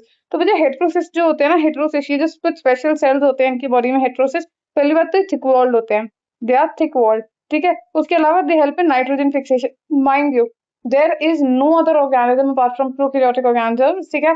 और या प्रोकैरियोटिक कुछ बैक्टीरिया के अलावा और कोई ऑर्गेनिज्म नहीं है जो नाइट्रोजन को डायरेक्टली फिक्स कर सकता है एटमॉस्फेयर से। No other organism can do that, mind me, okay. तो याद रखना सिर्फ नाइट्रो हमारे पास प्रोकैरियोट्स के पास ही कुछ ही प्रोकैरियोट्स के पास ये पावर है जो डायरेक्टली नाइट्रोजन फिक्सेशन कर सकते हैं, Nostoc Anabaena being one of them. और नाइट्रोजन फिक्सेशन के लिए उनके पास स्पेशल सेल्स है which are called as heterocysts. Heterocysts उन्हें नाइट्रोजन फिक्सेशन में मदद करते हैं क्योंकि ये जो स्पेशल सेल्स है which are called as heterocysts, इनके पास एक एंजाइम प्रेजेंट होता है, इनके अंदर एक एंजाइम है, इन सेल्स के अंदर एक एंजाइम प्रेजेंट है बेटा, नाइट्रोजनेज। नाइट्रोजनेज जो इन्हें मदद करता है नाइट्रोजन फिक्सेशन में। लेकिन इस नाइट्रोजनेज की एक मतलब क्या नाम, इसका एक वो कह सकते हैं डिलिमिटिंग फीचर ये है कि it is sensitive to oxygen, मतलब it's not very comfortable around oxygen, right. Oxygen होगा ना तो थोड़ा सा बौखला जाता है, तो विच इज वाई हमने इन हेटेरोसिस्ट को थिक वॉल्ड हमें बनाना पड़ा, राइट। हमारी मजबूरी थी इन हेटेरोसिस्ट को थिक वॉल्ड बनाना, राइट, बिकॉज जो इसके अंदर एंजाइम जो प्रेजेंट है it is sensitive to oxygen, right. तो अगर हम वॉल्स को थिक कर देंगे तो in a way we are ensuring कि ऑक्सीजन जो है अंदर एंटर नहीं कर पाएगा, that was the only reason. उसके अलावा कुछ एडिशनल पॉइंट में अगर मैं बताऊं, बिकॉज ऑफ कोर्स फोटोसिंथेटिक, ये फोटोसिंथेटिक ऑटोट्रोफ्स है, मतलब फोटोसिंथेसिस कर रहे हैं, ठीक है, लाइट की मदद से। तो इनके जो वेजिटेटिव सेल्स होते हैं उनके पास दोनों फोटो सिस्टम्स होते हैं, PS1 PS2, राइट। हमको पता था, हमने फोटोसिंथेसिस में पढ़ रखा है photo system 2 photo system 1। Non cyclic photophosphorylation में दोनों फोटो सिस्टम काम करते हैं। Photo system 2 is responsible for the oxygen evolving complex, right. OEC oxygen evolving complex splitting of water होता है, ठीक है। बट याद रखना ये जो PS1 और PS2 है वेजिटेटिव सेल्स में तो दोनों फोटो सिस्टम्स प्रेजेंट होते हैं, बट ये जो हमारा हेटेरोसिस्ट होता है इसमें खाली फोटो सिस्टम 1 प्रेजेंट है, not photo system 2। Photo system 2 क्यों नहीं, क्योंकि फोटो सिस्टम 2 जो होता है that's associated with splitting of water, यानी जब पानी टूटेगा 2H प्लस, ठीक है, 2H plus plus 2 electrons plus half molecule of oxygen, half molecule of oxygen. अब अगर आप इसे बैलेंस करोगे तो ऐसा होता है, अगर दो पानी की मॉलिक्यूल्स टूटे तो 4 प्रोटॉन 4 इलेक्ट्रॉन्स और एक ऑक्सीजन का मॉलिक्यूल इवॉल्व होगा। और ऑक्सीजन का मॉलिक्यूल अगर मैंने इसके अंदर इवॉल्व किया तो इसके अंदर नाइट्रोजनेज जो है वो काम ही नहीं कर पाएगा, विच is why heterocyst only has PS1 and not PS2. I hope that's clear to you. उसके अलावा अगर मैं इनके रिजर्व फूड मटेरियल की बात करूँ, रिजर्व फूड मटेरियल के नाम पे इनके साइनोफाइशिन ग्रैन्यूल्स, ठीक है, कुछ alpha granules, beta granules, phosphate granules, ठीक है, वॉलीटिन और पॉलीहेड्रन बॉडीज वगैरह कुछ प्रेजेंट होते हैं स्ट्रक्चर्स। और मोस्टली अभी याद रखो साइनोफाइशिन ग्रैन्यूल्स, कुछ glycogen granules, alpha beta granules, ये सब प्रेजेंट होते हैं। उसके अलावा अगर मैं एग्जाम्पल्स की बात करूँ तो एनसीईआरटी ने दो ही एग्जाम्पल मेनली दे रखे हैं, which is nostoc and Anabaena. Nostoc और एनाबीना की अगर मैं बात करूँ तो नॉस्टॉक बेसिकली क्या है, नॉस्टॉक एक बेसिकली साइनोबैक्टीरिया है जो एक सिम्बायोटिक एसोसिएशन रहता है, सिम्बायोटिक एसोसिएशन यानी mutualism, it's forming symbiotic association with leguminous plants. Nostoc जो है सिम्बायोटिक एसोसिएशन बना रहा है with leguminous plants like cycas, ठीक है, एजोला, एजोला साइकस दोनों के साथ बनाता है, cycas azolla in same way. Anabaena जो है ये भी एक साइनोबैक्टीरिया जो सिम्बायोटिक एसोसिएशन बना रहा है with leguminous plants like Azolla and sorry with non-leguminous plants like Azolla and Cycas. I'm so sorry. Nostoc और Anabina दोनों non-leguminous plants के साथ symbiotic association बनाते हैं like Azolla and Cycas. ठीक है। Whereas if I talk about spirulina, spirulina का हमने उसमें पढ़ा था, किसने पढ़ा था? ये algae के साथ जब हम पढ़ते हैं right, spirulina along with chlorella, they are superfoods right, ये दोनों superfoods होते हैं taken by space travelers right, you know, to space, तो very good source of protein and oxygen. Like the spirulina और क्लोरेला की tablets you know taken by space travellers. उसके अलावा अगर मैं एक स्पेशल पॉइंट की बात करूं तो स्पेशल पॉइंट में देखो यहाँ पे साइनोबैक्टीरिया, मेरे पास एनसीईआरटी रीडिंग पे, do not worry, will do that. उसमें ये दे रखा है कि जो cyanobacteria they often form blooms in polluted water bodies. What do we mean by that? ये आपको दिख रहा होगा, ये आपको वाटर बॉडी दिख रही है, if I could zoom it in a bit, just give me a moment, ठीक है। अब ये आपको जो पूरा रेड रेड कलर का दिख रहा है ना, ये क्या है? ये एक्चुअली में एक साइनोबैक्टीरिया है which has caused this red sea, ठीक है। this cyanobacteria which is responsible for causing red sea, इसको बोलते हैं ट्राइकोडेस्मियम एरिथ्रियम। ये रेड कलर की क्यों नजर आ रही है? Because of the presence of a phycobilin which is phycoerythrin right. तो ये देखो, ये साइनोबैक्टीरिया है which is responsible for causing red sea। अब बच्चे इसे कंफ्यूज कर लेते हैं रेड टाइड के साथ। याद रखना डाइनोफ्लैजेलेट्स में आपको देखने को मिलेगा एक और गुनायोलैक्स और जिम्नोडिनम व्हिच कॉज रेड टाइड्स, ठीक है, वो रेड टाइड कॉज करेंगे, ये रेड सी कॉज करते हैं, ठीक है। वो प्रोटिस्टा, वो यूकैरियोट्स हैं, ये प्रोकैरियोट्स है, there's a difference। Red Sea is caused by Trichodesmium erythraeum, ठीक है, which of course are a type of cyanobacteria। Okay, that's clear to you now। Nostoc में जैसे मैंने दिखाया, this is the original diagram if somebody wants to see it। this is how the normal cell looks like, normal vegetative cell, normal vegetative cell, normal vegetative cell। यहीं पर आप ये देखो, ये रहा आपका कौन सा सेल, ये रहा हेटेरोसिस्ट। आपको नजर आ रहा है how different it is from other cells. Do you see इसके अराउंड कितनी थिक कवरिंग है in comparison to the other cells, relatively larger and all, ठीक है। तो ये है आपका नॉस्टॉक का diagram. Now that we are clear with this, now let's do the NCERT reading of this particular portion now. अब मैं अगर बच्चे बात करूं, just give me a moment. Okay, you bacteria की कुछ अगर बात की जाए, there are thousands of different eubacteria और ट्रू बैक्टीरिया की, हजारों यू बैक्टीरिया हैं आपके इर्द गिर्द, ठीक है। यू बैक्टीरिया की पहचान क्या है? एक रिजिड सेल वॉल होगी, एक proper well defined rigid cell wall होगी, ठीक है, made up of peptidoglycan and, और अगर मोटाइल है, मैंने आपको क्या बताया था, जो मैं स्ट्रक्चर बता रही थी कि फ्लैजिला नहीं है। For example when I said told you this the cell structure में no flagella, this is when I was specifically talking about Nostoc and Anabaena. Cyanobacteria के पास स्पेसिफिकली फ्लैजिला नहीं है, पर इन जनरल यू बैक्टीरिया की अगर मैं बात करूं तो यू बैक्टीरिया के पास एक रिजिड सेल वॉल और फ्लैजिला है, ठीक है। फिर हम बात करते हैं यू बैक्टीरिया में ही एक तरीके का यू बैक्टीरिया जो साइनोबैक्टीरिया, जिनको हम ब्लू ग्रीन एल्गी भी बोलते हैं। उनके पास क्लोरोफिल ए होता है similar to green plants, chlorophyll b is absent. And cyanobacteria they are also called as what, they are called as photosynthetic autotrophs. इनको फोटोसिंथेटिक ऑटोट्रोफ्स भी बोलते हैं because they were the first one जिन्होंने पहली बार oxygenic photosynthesis की थी। उसके अलावा बच्चे और पॉइंट की अगर मैं बात करूं, सो द साइनोबैक्टीरिया यूनिसेलुलर, एक सिंगल सेल की तरह भी एग्जिस्ट कर सकते हैं। और आपने देखा अभी नॉस्टॉक में कई सारे सेल्स जैसे लंबी कॉलोनीज बना सकते हैं। So they could be colonial और फिलामेंटस, ठीक है। फ्रेश वाटर या मरीन वाटर दोनों में पाए जाते हैं। सो एक्वेटिक भी हो सकते हैं, टेरेस्ट्रियल भी हो सकते हैं। Colonies are generally surrounded by gelatinous sheath. या ये एक पॉइंट मैं आपको बताना भूल गई, अगर आप ध्यान से देखो तो आपने इसमें नोटिस भी किया होगा कि आपको पूरे नॉस्टॉक के अराउंड ये ब्लू कलर की कोट सी नजर आ रही है। ये ब्लू कलर की कोट जो होती है, this is actually a mucilaginous coat. ये जो ब्लू कलर की कवरिंग आपको नजर आ रही है, म्यूसिलेज की कवरिंग है, ठीक है, this gelatinous covering of mucilage. अब ये जो कवरिंग होती है ना, एक्चुअली में आप देखोगे तो ये जो म्यूसिलेज की कवरिंग होती है, ये हेटेरोसिस्ट के अराउंड नहीं होती है। एनसीईआरटी में तो हेटेरोसिस्ट के अराउंड भी बना रखी है। अगर आप ध्यान से देखो तो एनसीईआरटी में तो हेटेरोसिस्ट के अराउंड भी म्यूसिलेज की कवरिंग बना रखी है, और रियलिटी में हेटेरोसिस्ट के अराउंड नहीं होती है। उसके अलावा जैसे कि मैंने बोला, they often form blooms in polluted water body. ऐसे ब्लूम्स मतलब बहुत ज्यादा रैपिड रेट से मल्टीप्लाई करता है पोल्यूटेड वाटर बॉडी में, पूरी वाटर बॉडी को रेड कर देते हैं। जैसे red she was an example, ठीक है। उसके अलावा कुछ जो यू बैक्टीरिया होते हैं वो नाइट्रोजन फिक्सेशन में भी मदद करते हैं because of the presence of special cells, जिनको हेटेरोसिस्ट बोला गया, ठीक है। एग्जांपल्स बताओ कुछ नाइट्रोजन फिक्सिंग साइनोबैक्टीरिया के, तो नॉस्टॉक हो गया, एनाबीना हो गया, ठीक है। उसके अलावा हम बात करते हैं कीमोसिंथेटिक ऑटोट्रॉफ्स। ये तो थे photosynthetic autotrophs, cyanobacteria. Chemosynthetic autotrophs क्या होते हैं? जो अपना खाना बनाते हैं तो खुद है because they are autotroph, but light की मदद से नहीं, they not photo autotroph. They chemosynthetic autotroph mean chemicals को यूज करके अपना खाना खुद बनाते हैं, ठीक है। कीमोसिंथेटिक ऑटोट्रॉफ ये क्या करते हैं? ये कई सारे इनऑर्गेनिक सब्सटेंसेस, जिसके नाइट्रेट्स हो गए, नाइट्राइट्स हो गए, अमोनिया हो गए, ठीक है, इनका ब्रेक डाउन कराते हैं, यानी इनको ऑक्सीडाइज करते हैं। So they oxidise various inorganic substances like nitrates, nitrites and ammonia और इनको ना ऑक्सीडाइज कराते हुए जो भी एनर्जी रिलीज होती है ऑक्सीडेशन में, उसे यूज करते हैं अपनी एटीपी प्रोडक्शन के लिए। ठीक है, इसी तरीके से because chemosynthetic autotroph organic compounds का ब्रेक डाउन कर रहे हैं, तो कहीं ना कहीं बहुत इंपॉर्टेंट रोल प्ले करते हैं in recycling nutrients like nitrogen, phosphorus, iron and sulphur. So these chemosynthetic autotrophs, they play a major role in nutrient recycling, nutrients soil को वापस न्यूट्रिएंट देना, बिकॉज सॉइल में जितने भी बड़े बड़े इनऑर्गेनिक कंपाउंड हैं इनका ब्रेक डाउन करना और इनके अंदर से जो भी एलिमेंट्स प्रेजेंट है उन्हें सिंपल फॉर्म में रिलीज करना। सो न्यूट्रिएंट साइक्लिंग में बहुत इंपॉर्टेंट रोल प्ले कर रहे हैं। Okay, that's clear to you.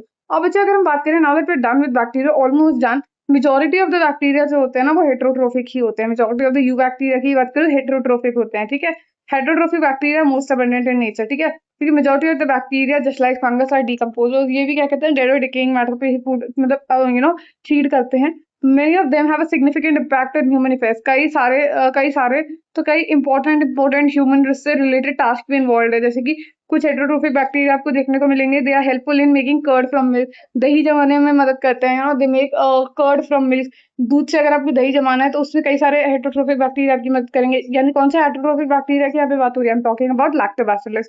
ठीक है, कई सारे एक्चुअली में ये जो हमारे हेटेरोट्रोफिक बैक्टीरिया होते हैं, दे help in production of antibiotics. कई सारे बैक्टीरिया की मदद से आप एंटीबायोटिक्स बना सकते हो, जैसे कि स्ट्रेप्टोमाइसिस। ठीक है, कई सारे हेटेरोट्रोफिक बैक्टीरिया होते हैं जो एक्चुअली में दे help in fixing nitrogen in leguminous plants. ठीक है, कई सारे होते हैं जो एक्चुअली में नाइट्रोजन फिक्सेशन में मदद करते हैं लेग्यूमिनस प्लांट, जिसकी राइजोबियम हो गया। राइजोबियम एक nitrogen fixing bacteria, it's not a cyanobacteria, याद रखना। नोस्टोकैनोबिना आर नाइट्रोजन फिक्सिंग साइनोबैक्टीरिया। ठीक है, राइजोबियम भी एक nitrogen fixing bacteria, but it's not a cyanobacteria. ठीक है, राइजोबियम जो होता है यहाँ पे देखो लिखा भी है ना, fixing nitrogen in leguminous roots, legume की रूट्स में नाइट्रोजन फिक्सेशन करने का काम राइजोबियम करता है। तो राइजोबियम एक नाइट्रोजन फिक्सिंग बैक्टीरिया जो सिम्बायोटिक एसोसिएशन बनाता है with roots of leguminous plants, with roots of leguminous plants. उसके अलावा अगर बच्चे में बात करूँ तो कुछ जो होते हैं पैथोजेनिक भी होते हैं, ऐसे नहीं सारे बैक्टीरिया यूजफुल है, मोस्टली हार्मफुल भी होते हैं। ठीक है, कई सारे तो बहुत सारा डैमेज कर देते हैं इंसानों को, not just to human beings but to crops, to farm animals, to pets. ठीक है, जैसे कि बैक्टीरिया के द्वारा कही गई कई सारी फेमस बीमारियों में से एक है cholera, typhoid, tetanus, citrus canker, they are well known diseases caused by different bacteria. Now I'm going to ask you, because now that we're done with human health and diseases, so I'm sure most of you can answer. Cholera is a bacterial disease. Now we are aware. Which bacteria causes cholera? Vibrio cholerae. Typhoid is caused by Salmonella typhi.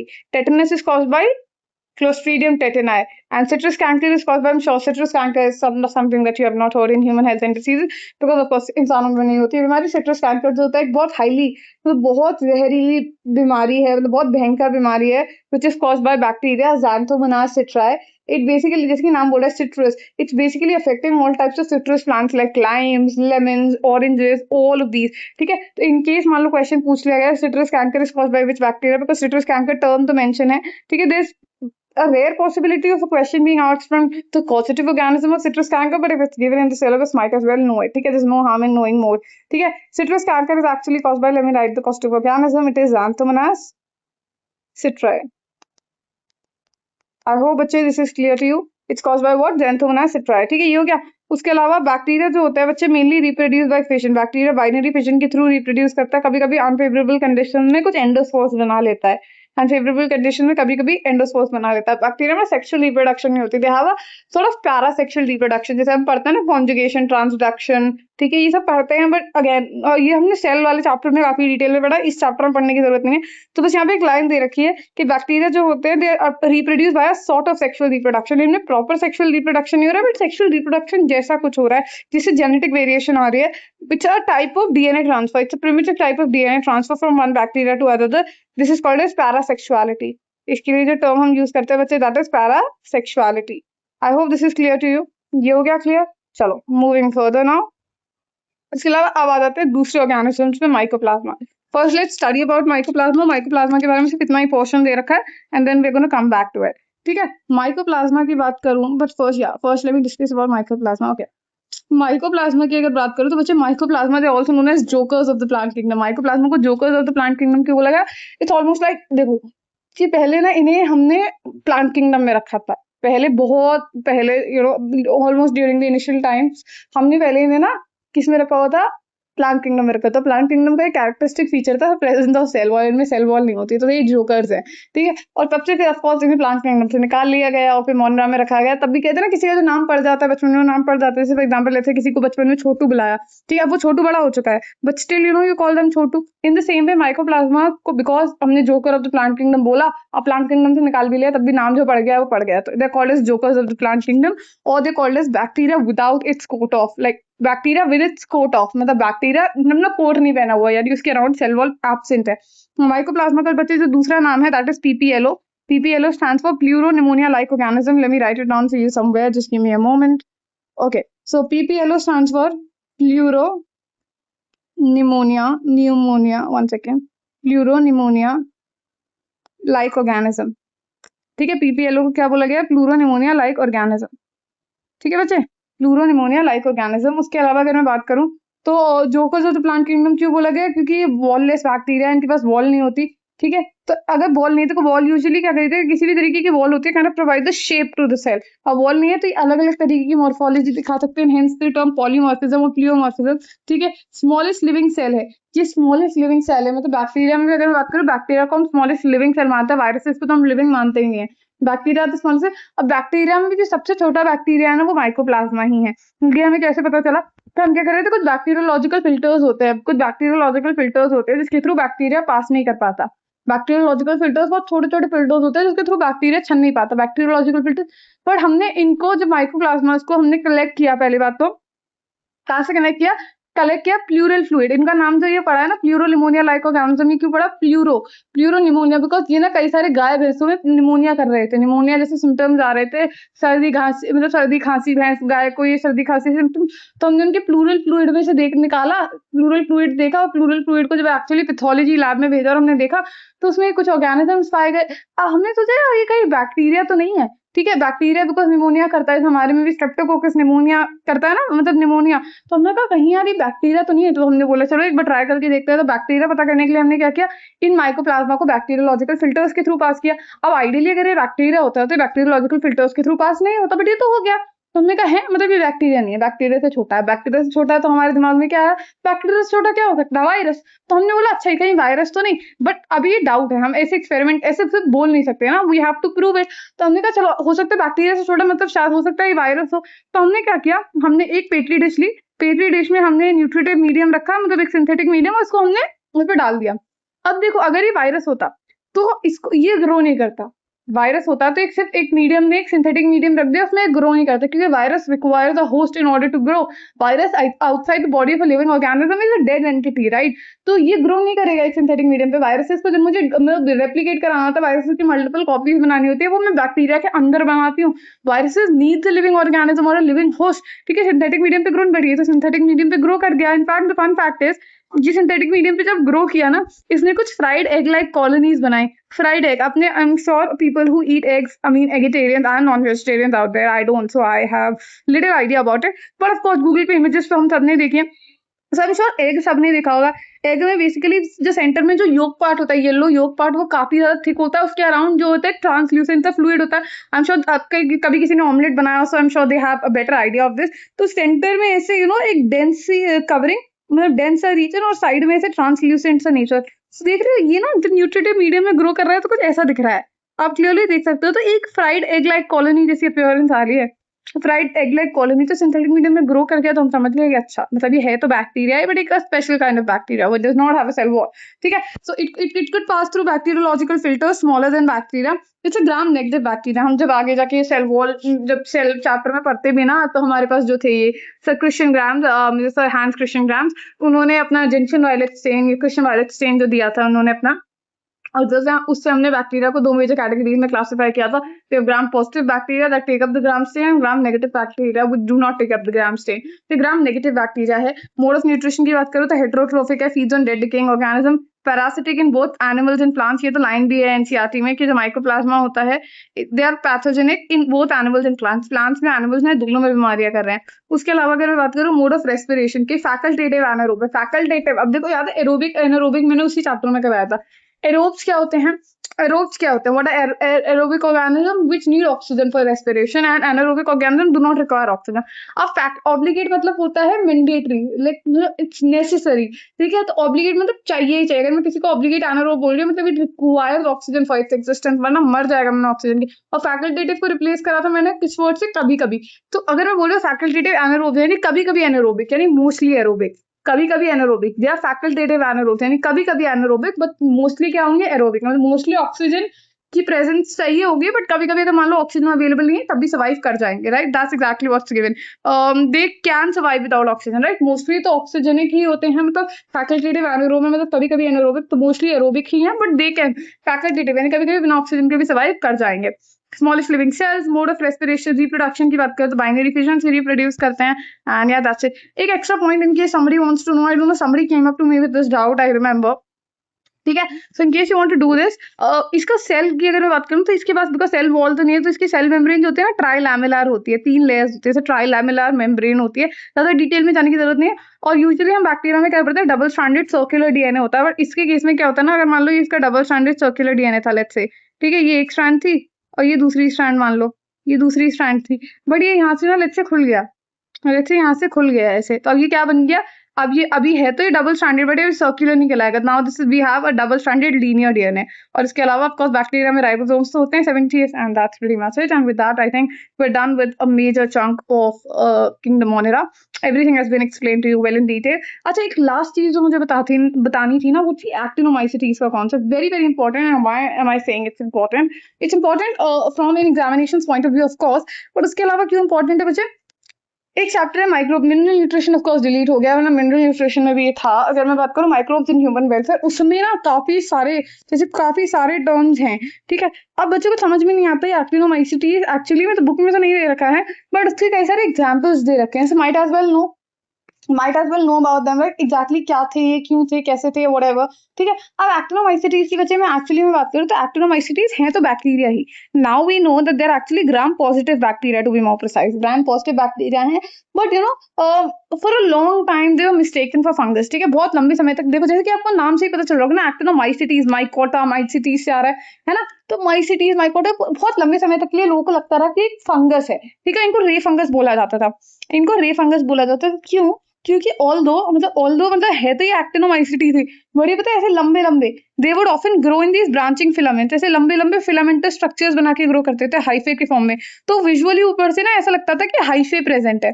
Visually अगर आप ऊपर से देखो ना, virtually देखने में आपको ऐसा लगता था, ऊपर से जब आप विजुअलाइज करो तो ऐसा लगता था कि अच्छा, कि फंगस के हाइफे पड़े हुए हैं, which is why people mistook them as fungus, ठीक है। बट लेटर ऑन जब हमने देखा इन सेल्स को, हमने ऑब्जर्व किया, इनकी सेल वॉल कॉम्पोजिशन देखी, तो cell wall was not made up of chitin. Fungal cells का एक कैरेक्टरिस्टिक फीचर है, यू नो, काइटिन, पर इनकी जो सेल वॉल थी वो काइटिन की बनी हुई नहीं थी। इनकी सेल वॉल किसकी बनी हुई थी बच्चे? The cell wall was actually made up of peptidoglycan and not chitin, okay.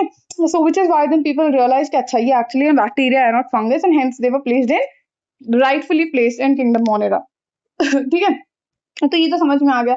अब ये तो थे एक्टिनोमाइसिटीज का कॉन्सेप्ट। अब एक्टिनोमाइसिटीज में अगर मैं बात करूँ तो देखो, यूजुअली फिलामेंटस एल्गी है, ये तो मैंने आपको बता ही दिया। फिलामेंटस है। मोड ऑफ रिप्रोडक्शन की बात करें तो बाइनरी फिजन जैसे बैक्टीरिया करता है, बिकॉज इसी लंबी लंबी ऐसे फिलामेंटस स्ट्रक्चर्स के फॉर्म में प्रेजेंट होती है, तो फ्रैगमेंटेशन भी कर सकती है। कुनीडिया, अब ये कुनीडिया स्पोर्स जो होते हैं वो एस्कोमाइसिटीज में बनते हैं, like you know the asexual spores in ascomycetes, कुनीडिया spores, ठीक है। तो कुनीडिया शो करे तो कहीं ना कहीं रोग लग रहा था कि शायद ये फंगस होगी, बट जब हमने बाद में पूरा रिसर्च की तो नहीं, बैक्टीरिया ही था, ठीक है। कुछ 2 एग्जांपल्स याद रखिए, एक तो फ्रैंकिया जो दे रखा है इस चैप्टर में, एक स्ट्रेप्टोमाइसिस। स्ट्रेप्टोमाइसिस से हम एंटीबायोटिक्स बनाते हैं। तो एक्टिनोमाइसिटीज एक ऐसी क्लास है जिसके मोस्टली कई सारे ऑर्गेनिज्म से हमने कई सारी एंटीबायोटिक्स बनाई है। मैंने बताया एंटीबायोटिक्स सिर्फ हम फंगस से ऑब्टेन नहीं करते, हम कई सारे बैक्टीरिया हैं जिनसे हम एंटीबायोटिक्स बनाते हैं। और मोनरा में वो एक बहुत बड़ा ग्रुप ये एक्टिनोमाइसिटीज का है, जिससे हम मेजरली कई सारी एंटीबायोटिक्स एक्सट्रैक्ट करते हैं। तो स्ट्रेप्टोमाइसिन सुनी होगी आई एम श्योर आप लोगों ने, तो स्ट्रेप्टोमाइसिस से स्ट्रेप्टोमाइसिन ऑब्टेन की जाती है। फिर जो दूसरा मेंबर फ्रैंकिया की बात की, फ्रैंकिया ऑफ कोर्स एक नाइट्रोजन फिक्सेशन में मदद करता है, बट याद रखना अगेन ये साइनोबैक्टीरिया नहीं है, दिस इज एन एक्टिनोमाइसिटीज, ठीक है। तो ये जो एग्जांपल है ना, मैं की पॉइंट्स पे याद रखना, नॉस्टॉक एनाबीना जो है नाइट्रोजन फिक्सेशन कर रही है, बट साइनोबैक्टीरिया है। राइजोबियम जो है लेग्यूमिनस प्लांट्स में नाइट्रोजन फिक्सेशन कर रहा है, बैक्टीरिया है लेकिन साइनोबैक्टीरिया नहीं है। फ्रैंकिया नाइट्रोजन फिक्सेशन कर रहा है नॉन लेग्यूमिनस प्लांट्स में ही, ठीक है, लेकिन ये भी साइनोबैक्टीरिया नहीं है, it's a bacteria which is actinomycete, is not a cyanobacteria.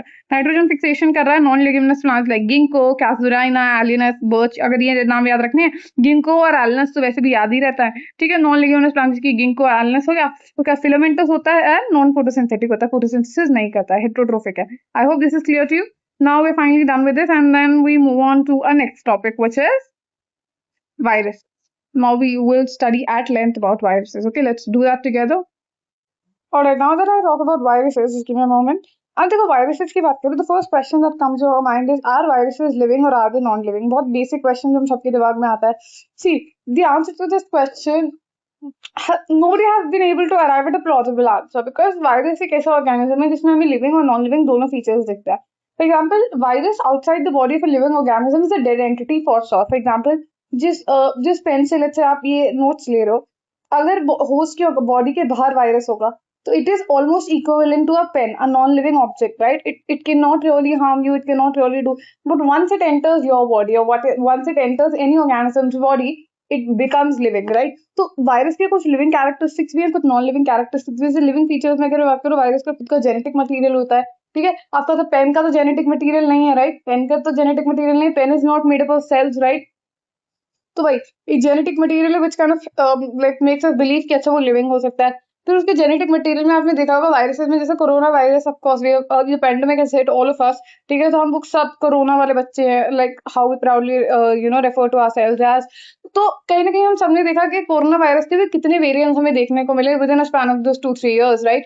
We saw multiple variants क्यों देखे? क्योंकि जेनेटिक मटेरियल में म्यूटेशंस आते हैं। म्यूटेशन कहते हैं कुछ abrupt sudden changes which kind of lead to evolution, ठीक है। तो ऑफ कोर्स एक लिविंग ऑर्गेनिज्म में ये म्यूटेशंस आ सकते हैं, तो म्यूटेशंस आते हैं, दैट मेक्स अस बिलीव कि अच्छा ये मतलब लिविंग हो सकता है। फिर ये इन्फेक्शन करता है। अब आप यूजुअली देखोगे कि आपको कोई भी नॉन लिविंग ऑब्जेक्ट आपको इन्फेक्शन नहीं कर सकता है। जैसे कि अगर मैं बात करूं, लेट्स से अगर पेन से मुझे कट लग जाए या फिर एक नाइफ से मुझे कट लग जाए, तो इन्फेक्शन मुझे नाइफ से नहीं होगा, क्योंकि मुझे नाइफ से कट लग गया इसलिए मुझे इन्फेक्शन नहीं होगा। बट बिकॉज वो एरिया ओपन हो गया है now, because there are micro organism present in the atmosphere, they might come directly come in contact with that wound and they might cause the infection. Non living चीज कभी infection नहीं करती, लेकिन virus से infection कर रहा है। आपने देखा है कितने सारे ऑर्गेनिज्म में कुछ मतलब common cold, I am sure सबको सर्दी जुकाम तो हुआ होगा, it's so common cold is caused by a group of viruses called as rhinoviruses. तो इन्फेक्शन तो कर रहा है, मतलब लिविंग है, ठीक है। और मारा जा सकता है, ऐसा नहीं है ना कि आप जुकाम में आप दवाई लेते हो उसके बाद ठीक हो जाता है ना, which mean the viruses that were causing the infection they are killed, right? तो एक डेड कैन नॉट डाई, जैसे हम बोलते हैं ना एक रिमोट है या फिर लेट्स से एक पेन है, एक मरी हुई चीज को थोड़ी मार सकते हो, जिंदा चीज को मार सकते हो ना। तो मीन जिंदा है तो मीन लिविंग है, ठीक है। Plus it has certain enzymes within it has certain enzyme. तो ये तो थे कुछ living attributes of viruses, but then at the same time we do have certain non living attributes as well. Virus grow नहीं कर सकता, ठीक है। वायरस में आपको ऐसे ग्रोथ ऐसे ग्रोथ मतलब होस्ट के मतलब अगर बाहर यहाँ पे लेट्स से टेबल पे वायरस रखा हुआ है तो वो क्या ग्रो कर पाएगा? नहीं कर पाएगा, राइट? जैसे कि एक पेन ग्रो नहीं कर सकता, in the same way virus grow नहीं कर सकता। Virus can not reproduce outside the host, inside the host yes it can, outside the host no it can't, ठीक है। खुद का कोई मेटाबॉलिक मशीनरी नहीं, जैसे हमारे अंदर ये सारे cellular process, it's not even a complete cell यार, एक सेल भी नहीं है। Anything less than a complete cell is not called living, right? उसके अलावा इसमें कोई मेटाबॉलिक पाथवे चल ही नहीं रहा। जैसे हमारे में कितने सारे कैटाबॉलिक एनाबॉलिक रिएक्शन चल रहे हैं, फिर आप बैक्टीरिया में देख लो, किसी में भी देख लो, इसके अंदर कोई मेटाबॉलिक एक्टिविटी दिख ही नहीं रही, तो नॉन लिविंग है। क्रिस्टलाइन है, मतलब प्रोटीन को क्रिस्टलाइज कर लेते, प्रोटीन नॉन लिविंग होते हैं, बायोमोलिक्यूल ऐसे इसको भी क्रिस्टलाइज कर सकते हो, ठीक है। तो ये कुछ पोस्टुलेट्स है जो हमें kind of make us believe that okay इसमें नॉन लिविंग फीचर्स भी, द वायरस एग्जैक्टली लिविंग है नॉन लिविंग है, nobody has been able to answer that. कुछ important discoveries that one must keep in mind, first is let me directly come to NCERT when it comes to this introduction, मैं वहीं से पढ़ाना चाहूंगी। Viruses, viroids and prions and lichens. In the five kingdom classification of Whittaker, there's no mention of lichens and some acellular organisms like viruses, viroids, prions. These are briefly introduced here. Whittaker की जो five kingdom classification हम पढ़ रहे हैं या हमने पढ़ी, उसमें 5 kingdoms जो define किए गए, they were Monera, Protista, fungus, plantae and animalia. Viruses and these lichens, they've not found a place in Whittaker's five kingdom classification. उनके बारे में हम यहाँ पढ़ेंगे, right? So all of us who have suffered the ill effects of common cold or flu know what effects viruses can have on us, even if we do not associate it with the condition, ठीक है। all of us, हम सब बीमार पड़े हैं, हम सबको कभी ना कभी सर्दी जुकाम हुआ है, कॉमन कोल्ड है जिसको हम फ्लू बोलते हैं, ठीक है। कभी ना कभी हुआ है, and that is owing to the presence of viruses. Virus करता मैंने अभी पता है, rhinoviruses is what causes that, ठीक है। तो हम सबको पता है, राइट, हम सब जिसको कभी ना कभी सर्दी जुकाम हुआ है, वो बता सकता है कि वायरसेस क्या, मतलब वायरसेस क्या नुकसान पहुंचाते हैं हमारे शरीर को, राइट। पूरा आप देखो रेस्पिरेटरी पाथवे चोक हो जाता है, right, there's a hoarseness in the voice, your entire respiratory system hurt, your throat hurts, you're not able to speak properly, ठीक है, सांस नहीं ले पाते हो बिकॉज पूरा नेजल जो पैसेज है ब्लॉक हो जाता है, ठीक है। और या तो all of this things, right, viruses did not find a place in classification since they are not considered truly living. Viruses को हमने एक 5 kingdom क्लासिफिकेशन में जगह इसलिए नहीं दी बिकॉज वायरसेस को हम लिविंग मानते ही नहीं है सही मायनों में। If we understand living as those organism that have a cell structure, ठीक है, वायरसेस को एक जगह नहीं मिली क्लासिफिकेशन में, because they are not living, क्योंकि अगर हम मतलब लिविंग हम यूजुअली उन्हीं चीजों को बोल रहे हैं ना which have a cell structure, और इनके पास तो एक सिंगल सेल भी नहीं है यार सही से। Anything less than the complete structure of a cell does not ensure independence existence, ठीक है।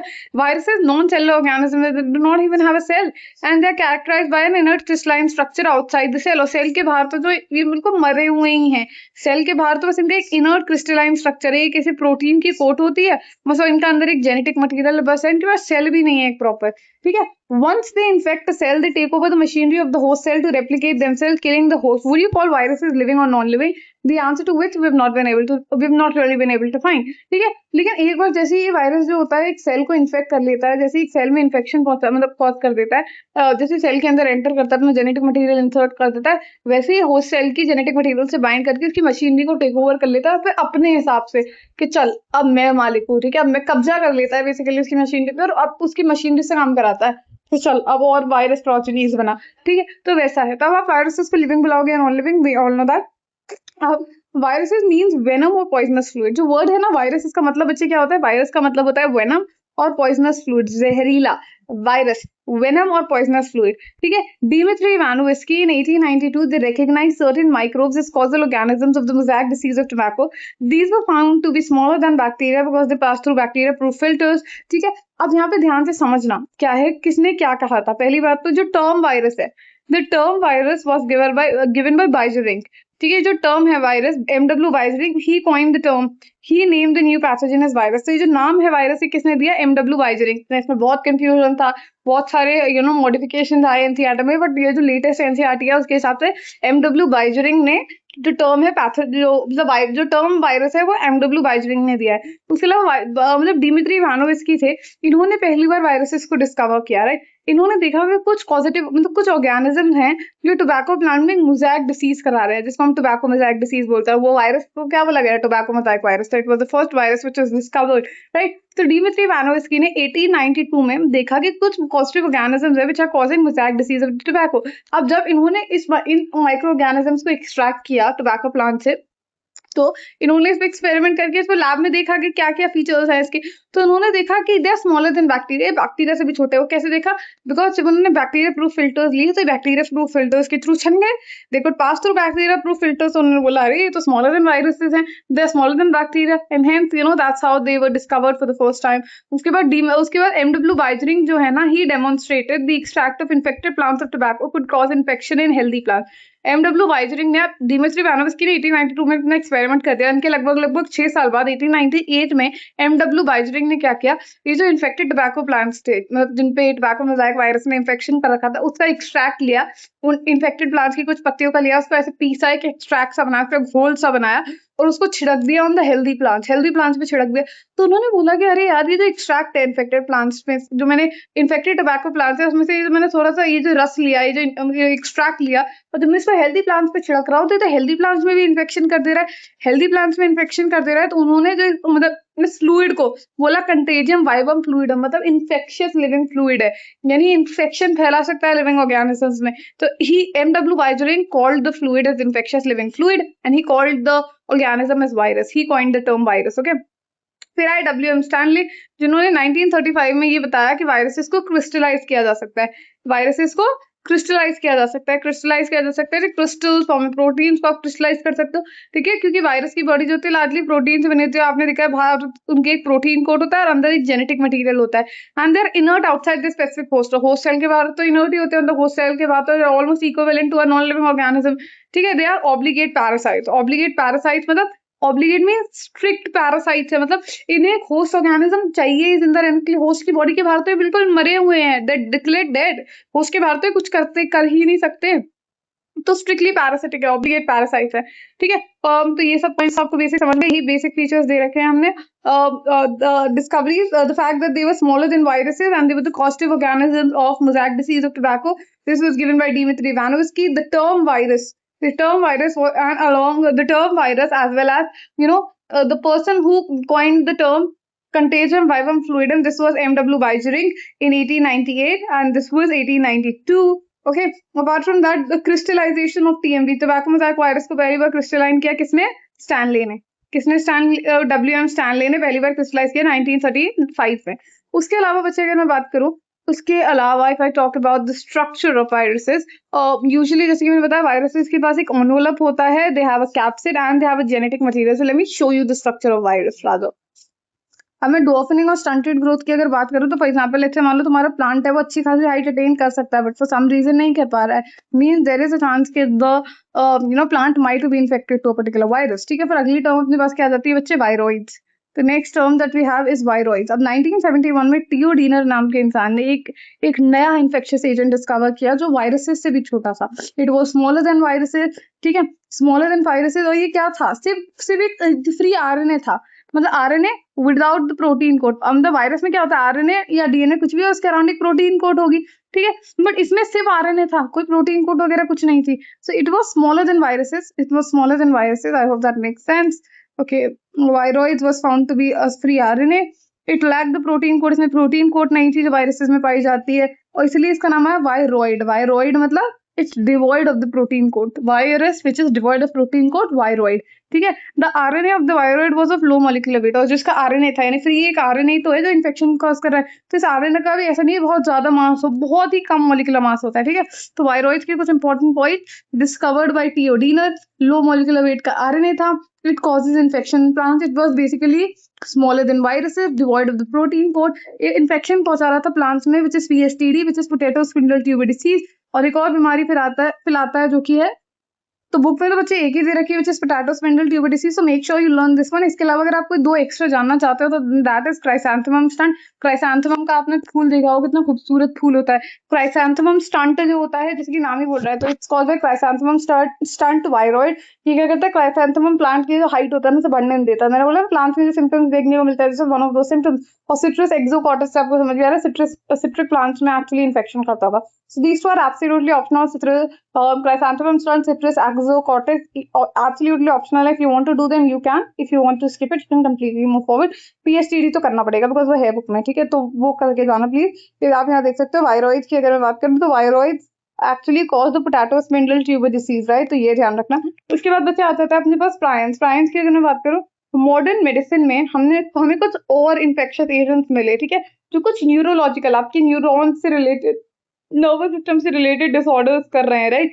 मॉडर्न मेडिसिन में certain infectious agents, certain infectious neurological diseases, they were found to be transmitted by an agent which is consist of abnormally folded protein. तो DNA से RNA बना, RNA से protein बना। Protein usually आप देखते हो fold होता है, इसका प्राइमरी स्ट्रक्चर होता है, फिर प्रोटीन सेकेंडरी स्ट्रक्चर में अल्फा हेलिक्स या बीटा प्लीटेड शीट, फिर टर्शरी स्ट्रक्चर, फिर quaternary structure of protein, right. तो प्रोटीन फोल्ड करते समय ना कुछ अबनॉर्मैलिटी आ गई, कुछ म्यूटेशन आ गई, कुछ भी कह लो, तो ये कुछ अबनॉर्मल, ये प्रायंस जो है they nothing but abnormal folded protein, abnormally folded protein है जो कुछ न्यूरोलॉजिकल डिसीजेस कर रहे हैं, ठीक है। उनका जो साइज है ऑलमोस्ट सिमिलर है वायरसेस से, याद रखना। वायरॉइड्स जो थे वो smaller than viruses, but prions का साइज जो है that almost similar to that of viruses. इन एजेंट्स को हमने प्रायंस बोला। सबसे मोस्ट नोटेबल, सबसे नोटेबल मतलब सबसे जो लोगों की नजरों में आई, सबसे ज्यादा नोटिसेबल डिसीजेस जो प्रायंस के द्वारा कॉज की गई हैं, one is bovine spongiform encephalopathy, जिसको हमने बीएसई बोला, बोवाइन स्पॉन्जिफॉर्म एन्सेफेलोपैथी, जिसको हम मैड काउ डिसीज भी बोलते हैं। कैटल, गाय भैंसों में, बकरियों में, कैटल्स में हमें ये बीमारी काफी देखने को मिली, which is bovine spongiform encephalopathy, इसको हम कॉमनली मैड काउ डिसीज भी बोलते हैं। और इसका एक बहुत सिमिलर वेरिएंट जो इंसानों में देखने को मिलता है, that's Creutzfeldt Jakob disease, which is CJD disease, Creutzfeldt Jakob disease, right. So I want you to quickly make a note of it.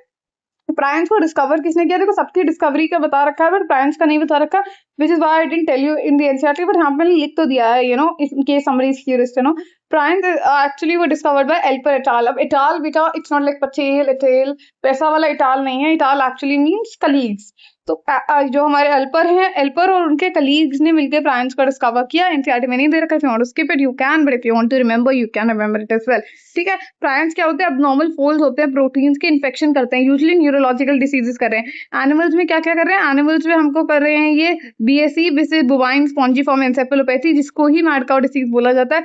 और इसका एक एनालोगस वेरिएंट हमको ह्यूमंस में देखने को मिला, जो कि है क्रूसफेल्ड जेकब सिंड्रोम, क्रूसफेल्ड जेकब डिसीज. एक कुरू डिसीज भी करते हैं. ठीक है. That's but completely optional. If you want to remember, you can. Otherwise, you can completely skip it. And last, we're finally proceeding towards the end, which is lichens. ठीक है. अब मैं क्या करूँगी नेक्स्ट वीडियो में? Oh, Protista along with fungus. I'll club it together and I'll just give it to you in one single video, right? So in this particular video, basically introductory portion, Monera, पूरे का पूरा Monera along with virus, viroids and prions. ठीक है, ये पूरा complete हो गया. अब Protista along with fungus will be dealt with in the next video. Okay, so I hope you got the gist. अब देखो ध्यान दो, लाइकेन की अगर मैं बात करूँ तो लाइकेन बेसिकली डुअल ऑर्गेनिज्म थे. डुअल मतलब एक सिंगल ऑर्गेनिज्म नहीं है. लाइकेन में एक्चुअली दो कंपोनेंट्स हैं. एक तो एल्गल कंपोनेंट जिसको मैं फाइकोबायोन बोलते हैं, और एक फंगल कंपोनेंट जिसको माइकोबायोन बोला गया. बहुत ज्यादा डिटेल में नहीं बताऊंगी, बट या एल्गल कंपोनेंट क्या होता है? एल्गल कंपोनेंट में आपके पास क्लोरोफाइसी आ जाएगी, यानी ग्रीन एल्गी या ब्लू ग्रीन एल्गी दोनों हो सकते हैं. Algal component could be Chlorophyceae यानी ग्रीन एल्गी या ब्लू ग्रीन एल्गी यानी साइनोबैक्टीरिया, कुछ भी हो सकता है. एल्गल कंपोनेंट यूजुअली फोटोसिंथेसिस करता है, फूड बनाता है. ठीक है. और अगर मैं बात करूँ फंगस कंपोनेंट की, तो फंगल कंपोनेंट जो होता है इसका लाइकेंस का could either be a member of Zygomycetes or Basidiomycetes. ठीक है. और in fact you will be surprised to know, in fact ये ना अगर आप पढ़ोगे इस वाले चैप्टर को, microbes in human welfare, I don't know how many you will remember, but let's see if you do. ठीक है. माइक्रोब्स इन ह्यूमन वेलफेयर में बच्चा हम बोलते हैं ना, fungus along with roots of higher plants forms of course symbiotic associations, like you know, and the fungus forms symbiotic association with algae called as lichen, but fungus also forms symbiotic association with roots of higher plants, जिसको mycorrhiza बोला जाता है. ठीक है. So fungus along with roots of higher plants. ठीक है. mycorrhiza जो बना रही है ना, उसमें फंगस की जो जीनस है ग्लोमस. ठीक है. बट अगेन चलो इसको फंगस वाले में करेंगे, वो symbiotic association से एकदम मेरे दिमाग में आ गया. ठीक है. कमिंग बैक टू लाइकेंस, तो लाइकेंस में एक एल्गल कंपोनेंट है, एक फंगल कंपोनेंट है. फंगस क्या करती है? फंगस बेसिकली सारे न्यूट्रिएंट्स एक्सट्रैक्ट कर रही है सॉइल में से. ठीक है. And it's giving it to the ये फाइकोबायोन कंपोनेंट. एल्गी को सारे के सारे अच्छे अच्छे न्यूट्रिएंट्स अपने hyphae, because the hyphae could spread so easily. ठीक है. So it's able to extract all those important minerals and it's able to transmit it to the algal component. याद रखना लाइकेंस की 90% बॉडी ना फंगस ही बनाती है. ठीक है. Algae is a very small component of it. ठीक है. और उसके अलावा अगर मैं बात करूँ क्रस्टोस, फोलियोस, फ्रक्टोस या फ्रूटिकोस, ये एक्चुअली में है तो नहीं, तो let's skip it altogether. और उसके बाद अगर मैं बात करूँ, so they are pioneers. Pioneer species हम यूजुअली पढ़ते हैं when we talk about chapter ecosystem में. जब हम पढ़ते हैं एक्चुअली इकोसिस्टम में हम पढ़ते हैं प्राइमरी सक्सेशन, सेकेंडरी सक्सेशन. तो फॉर एग्जांपल लेट्स से एक बैरन पीस ऑफ लैंड है जिसमें आज तक कोई लाइफ फॉर्म आई ही नहीं, तो उसमें पहले organism, the first one two start of life, you know, पहले ऑर्गेनिज्म जो वहाँ पे जिंदगी की शुरुआत करेंगे, they will be lichen. So that's pioneer species. ठीक है. इकोलॉजिकल इंपॉर्टेंस ये हो गई इनकी. और ये काफी सेंसिटिव होते हैं टू सल्फर डाइऑक्साइड कॉन्सेंट्रेशन. तो अगर मान लो किसी एरिया में आपको मतलब लाइकेन ग्रो करती हुई, तो आपको लाइकेन इतनी इजीली ग्रो कलर दिखेगी नहीं, इतनी इजीली ग्रो करती हुई. यूजुअली बड़ी क्रीमिश व्हाइटिश कलर की होती है, grows on the barks of trees, you know. ये हमने इंडस्ट्रियल एवोल्यूशन के टाइम में जब हम पढ़ते हैं ना एवोल्यूशन में, तब भी मैं लाइकेंस का मेंशन करती हूँ. They are very very sensitive to sulphur dioxide condition, sulphur dioxide concentration. तो अगर मान लो जैसे आपके एटमॉस्फेयर में बहुत ज्यादा हाई सल्फर डाइऑक्साइड कॉन्सेंट्रेशन है, तो ये ग्रो नहीं करेंगे. So hence they act as very good pollution indicators as well, right. Let's quickly read it from NCERT and let's wrap it up now. ठीक है. लाइकेंस होते हैं सिम्बायोटिक एसोसिएशंस होती हैं. सिम्बायोटिक मतलब जिसमें दोनों पार्टनर्स को बेनिफिट हो रहा है, mutually useful association between algae and fungus. Algal component को हम फाइकोबायोन बोलते हैं, फंगल कंपोनेंट को माइकोटा से माइकोबायोन बोलते हैं. ठीक है. And the algal component, which is phycobiont, is autotrophic, and the fungal component, which is mycobiont, is heterotrophic respectively. Algae food prepare करता है for the fungus, और fungus क्या करता है? उसे shelter provide कर रहा है, उसके लिए सारे important minerals and nutrients absorb कर रहा है from the soil. ठीक है. So close is the association that if one saw a lichen in nature, one would never imagine that they had two different organisms. इतने चुपके हुए, इतने closely चुपके हुए प्रेजेंट होते हैं ना ये नेचर में, कि अगर आप पास से लाइकेन को देखोगे ना, तो आप देख के भी नहीं बोल पाओगे कि अच्छा इसके अंदर दो डिफरेंट ऑर्गेनिजम्स एक साथ रह रहे हैं. ठीक है. So close is the association, right. उसके अलावा lichen are very good pollution indicators. They do not grow in polluted area, specifically sensitive to what kind of pollution? They specifically sensitive to sulphur dioxide concentration. And with that, we call it a wrap. We're done with this. We'll continue the remaining part in the next video. All right. Until I see you again, this is Dia signing off.